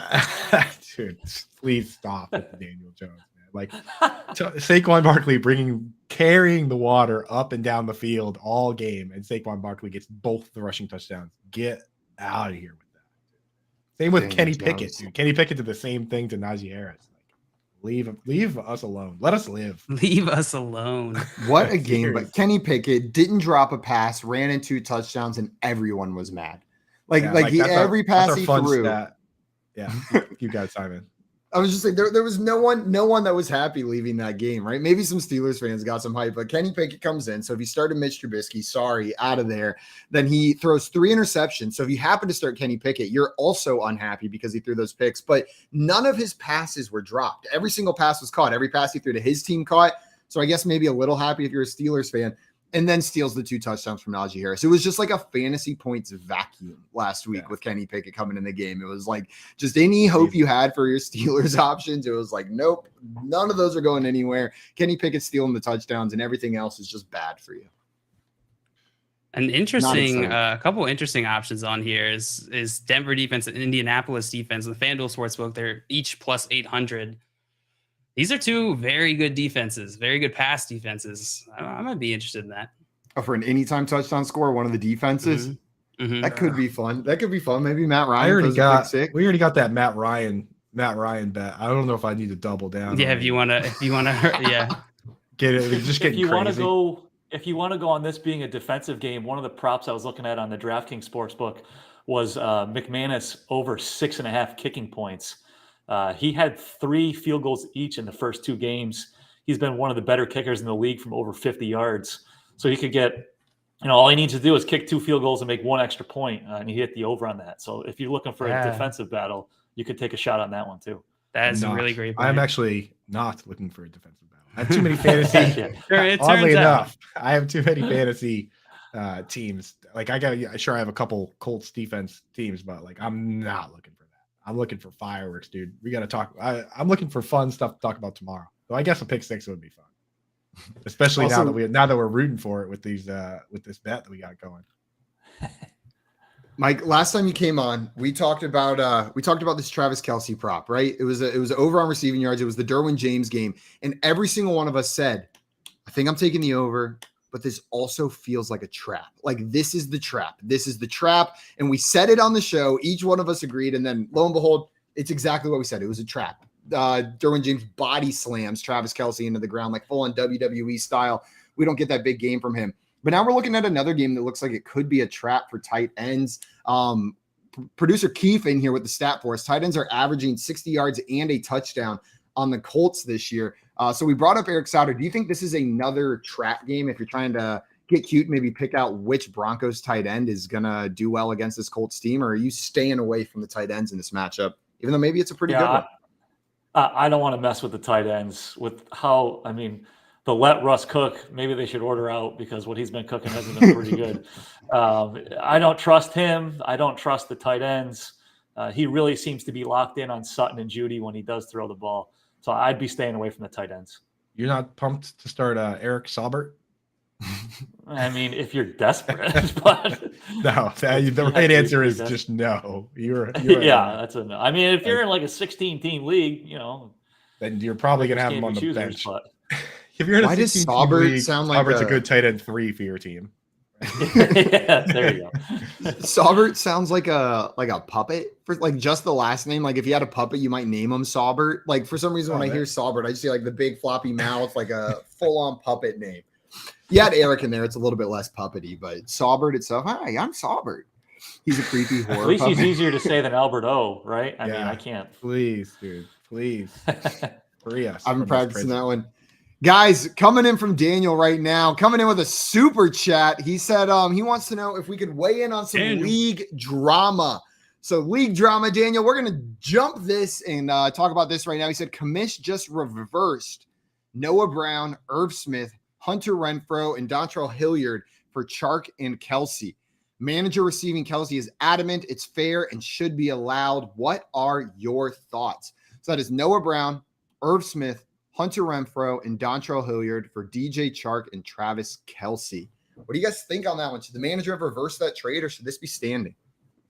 It's not. I wouldn't say this is like fair. Just looking at like vacuum value, right? What these player values are, but I am firmly against any sort of reversing of trades unless there is obvious and clear collusion that doesn't, that is unambiguous.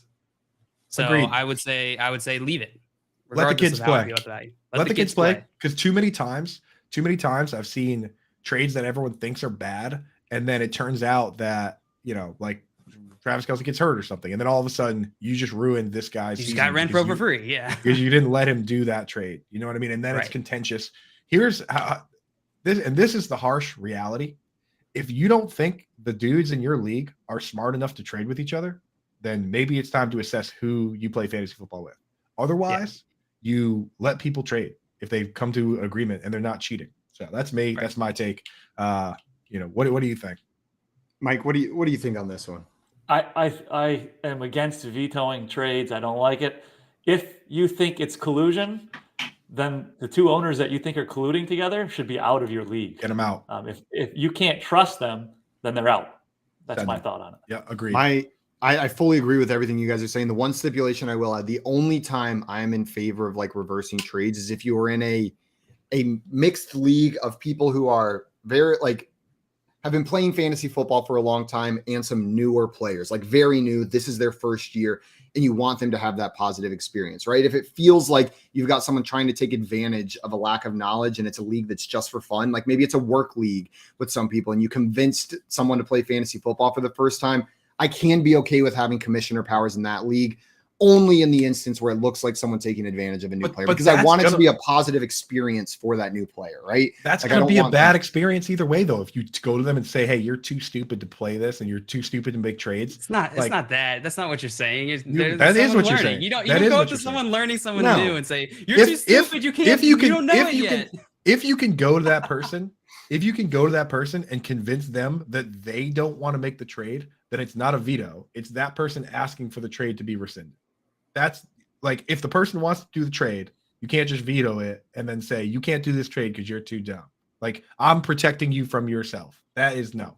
That's not the way to do it. Like, go to the person and explain to them, like, hey, this is why you shouldn't do that trade. And then if they decide they don't want to do the trade, fine. Then you have to go to the other person and say, hey, this person didn't realize what they were doing. They don't want to do the trade. That's not a veto. That's a person deciding they no longer want to do the trade. Right? Well, sometimes I was talking about reverting. Yeah, like sometimes you don't have the opportunity to have that conversation before. You see it come through. You have that conversation after. Yeah. That's where I'm talking about reverting the trades. I'm not talking about like if the two people involved in the trade are willing to revert the trade, that's not a veto. That's two people agreeing to revert a trade. Okay, I guess I get what you're saying. I think we're saying the same thing, though. I think we're saying the same thing. We're on that same side. Mike, I wanted to thank you so much for coming on with us today, my man. Before you go, score prediction for tonight's game. Who's winning? How much do they win by? I think the Broncos win, and I'll say they win by 6 points. I think things are going to be ugly for the Colts tonight. Broncos by 6. Mike, thank you so much, my man. Thanks for coming back on. Can't wait to talk with you again. Thanks for having me on, guys. Enjoy your Thursday night football. And everyone, make sure you go and follow our friend Mike over on Twitter. You can find him on Twitter at Roto Mike Barner. That is Roto Mike Barner. Go and give him a follow right now. Dude, I'm kind of fired up about that interception prop. I'm going to definitely bet that because that's going to be fun, right? That'll be fun if it hits, dude. So I am going to bet that. Sprinkle a little bit on there because, you got me all excited talking about like jumping around and flipping tables. So now I got to get a piece of that. I got to get a piece of that action. Yeah, I got to flip the table. I'm having soup tonight, no question, just so I can spill it everywhere and be like, sorry, dude. I'm having soup tonight just so I can spill it everywhere. My fiance be like, what the heck was that? I'd be like, sorry. I don't even know if we have soup in this house.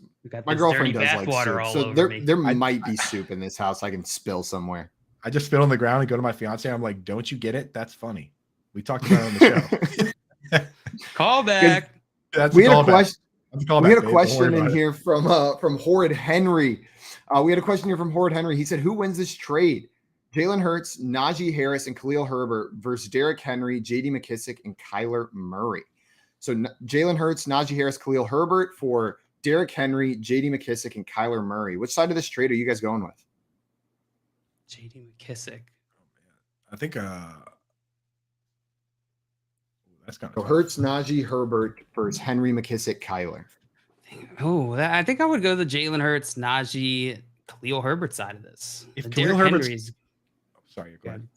I was gonna say Najee Harris is Derrick Henry and Najee Harris are in similar boats to me. I prefer Derrick Henry just slightly. I'd prefer Jalen Hurts over Kyler Murray at this point.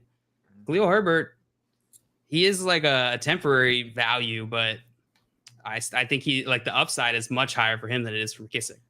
Yeah, I think if you're in trouble and if Khalil Herbert's going in your lineup this week, then I'm definitely taking the side with Herbert, right? Because if you're starting Herbert and Najee and Jalen Hurts, then that's the way I'm going. And I'm assuming that the guy on the other side has somebody in the flex, and J.D. McKissick's just kind of a toss-in, right? So he's getting an upgrade too. So it might be a fair trade for both teams. But I'm with you, JL, that like now if Khalil Herbert's, if I'm doing that trade and Khalil Herbert's just going to be on my bench, even with David Montgomery out, then I actually don't like it. Yeah, no, I agree with that. I agree. You definitely have to take your own team into account here. Yeah. So it's like if you're just trading for Khalil Herbert and not using him, when in the only situation where you would use him, I don't see why he would even be involved in the trade. Yeah, swap him out for a different player who's got more long-term upside. Exactly. Yeah. But if you're using Khalil Herbert this week, then I actually kind of love the trade for that side. Yeah. Greg in here had a question, said, I'm 0-4. Should I trade away Swift for Kamara in a must-win week? So feeling like he's got to win. It's if you lose this week, you're still not out of it. It's only 5 games. We still are not even at the 50% mark of the season. You could still finish the season positive and make the playoffs. So let me just set that first, right? This isn't a must-win week. I understand you want to get on the right path. I don't know that Swift for Kamara really gives you that much here. It gives you like value maybe just this week, but do we know for sure DeAndre Swift isn't back this week? I know he didn't practice yesterday. I don't think we've gotten a report today. It's only 10 in the morning. So, yeah. So the thing with Kamara is that, so I've been mentioned it a couple times, the possibility that they, if they're not making the playoffs, they bring that, they have that court case hit and then they eat the suspension. I actually went yesterday and talked to Drew Davenport, who's like he's an awesome dude. He's really, Drew's a great follow. Yeah. He said it. Yeah. Not only that, but he set up a whole poker tournament at the expo, just like a really cool guy, but he's also, he's like a lawyer himself, and he isn't scared to give his best opinion on these legal situations. And he had a thread where he said the same thing. He was like, there is a real possibility that with that date, they just decide right then and there. They say, hey, you know what? Let's pay this guy some money, settle this whole thing, have him drop the lawsuit. We'll give him a bunch of money, and then immediately go to the league and say, let's figure out a suspension right now. And then it works in the league's favor. It works in the team's favor. Kamara's going to get suspended at some point anyway. So might as well take the rest of the year off and come back and play a full season next year. So that's a real possibility. And that's from a real lawyer folk. So I'm worried about that. Real lawyer folk. So both guys are banged up. I'd rather have Swift. What do the fake lawyers have to say? Fake lawyers been saying the same thing I've been saying for a while. They just finally confirmed it. They actually confirmed it. Is that how they say it, JL? Just like that? Yeah. I've been hearing that a lot lately. I've been hearing it in my replies to my Kamara situation. That's why I had to bring Drew in. Somebody was in there and was like, that's not how this works. And I was like, hey, well, let's ask a lawyer. And Drew comes in and he's like, that is how this works. So eat it. Eat it, Twitter. Eat it, Twitter. Eat it, Twitter. Take a lap. We had another question in here coming from Matthew. Matthew want to know, should I trade Chase Swift and DJ Moore for Mixon and Devontae Adams? So Jamar Chase, DeAndre Swift, and DJ Moore for Joe Mixon and Devontae Adams. That's such a monster blockbuster trade. Blockbuster. One more time. You guys, why don't you just trade teams? Jamar Chase, DeAndre Swift, and DJ Moore for Joe Mixon and Devontae Adams. Oh God, dude! Is this the kind of trade where you're like, what happened? You just change your mind? Just change teams entirely. Yeah, I think I want the side. It's so even at the top that I think I want the side that has DJ Moore in it. I know. Yeah, why not just take a free DJ Moore? Like Chase for Devontae Adams, sure, that's a wash. Swift for Mixon, that's a wash. Double washes and a free Moore. Yeah, that's what I'm saying, dude. Like you're Jesus. That trade will keep you up at night. My advice is to just not do that. Not just stay away from those kind of trades, dude. Because that is like unless you're getting more. In which case, if someone wants to give you a free player, go for it. Yeah, but still, dude, it's like you could look back and Adams and Mixon could be RB1 awesome. wide receiver. And then you look back and you're like, you drafted the winning team and you traded it to somebody else. Guys, everybody, thank you so much for tuning in this morning for the Front Yard Fantasy Morning Show. We'll be back tomorrow morning at 7 a.m. Eastern Time until 10 a.m. Eastern Time, breaking down that game that we're all watching tonight. Stick around here on Better Sports Network. Moose and Keith up next, followed by Lunch Money presented by Fantasy Guru. Until tomorrow, though, we're out of here. Adios, everyone.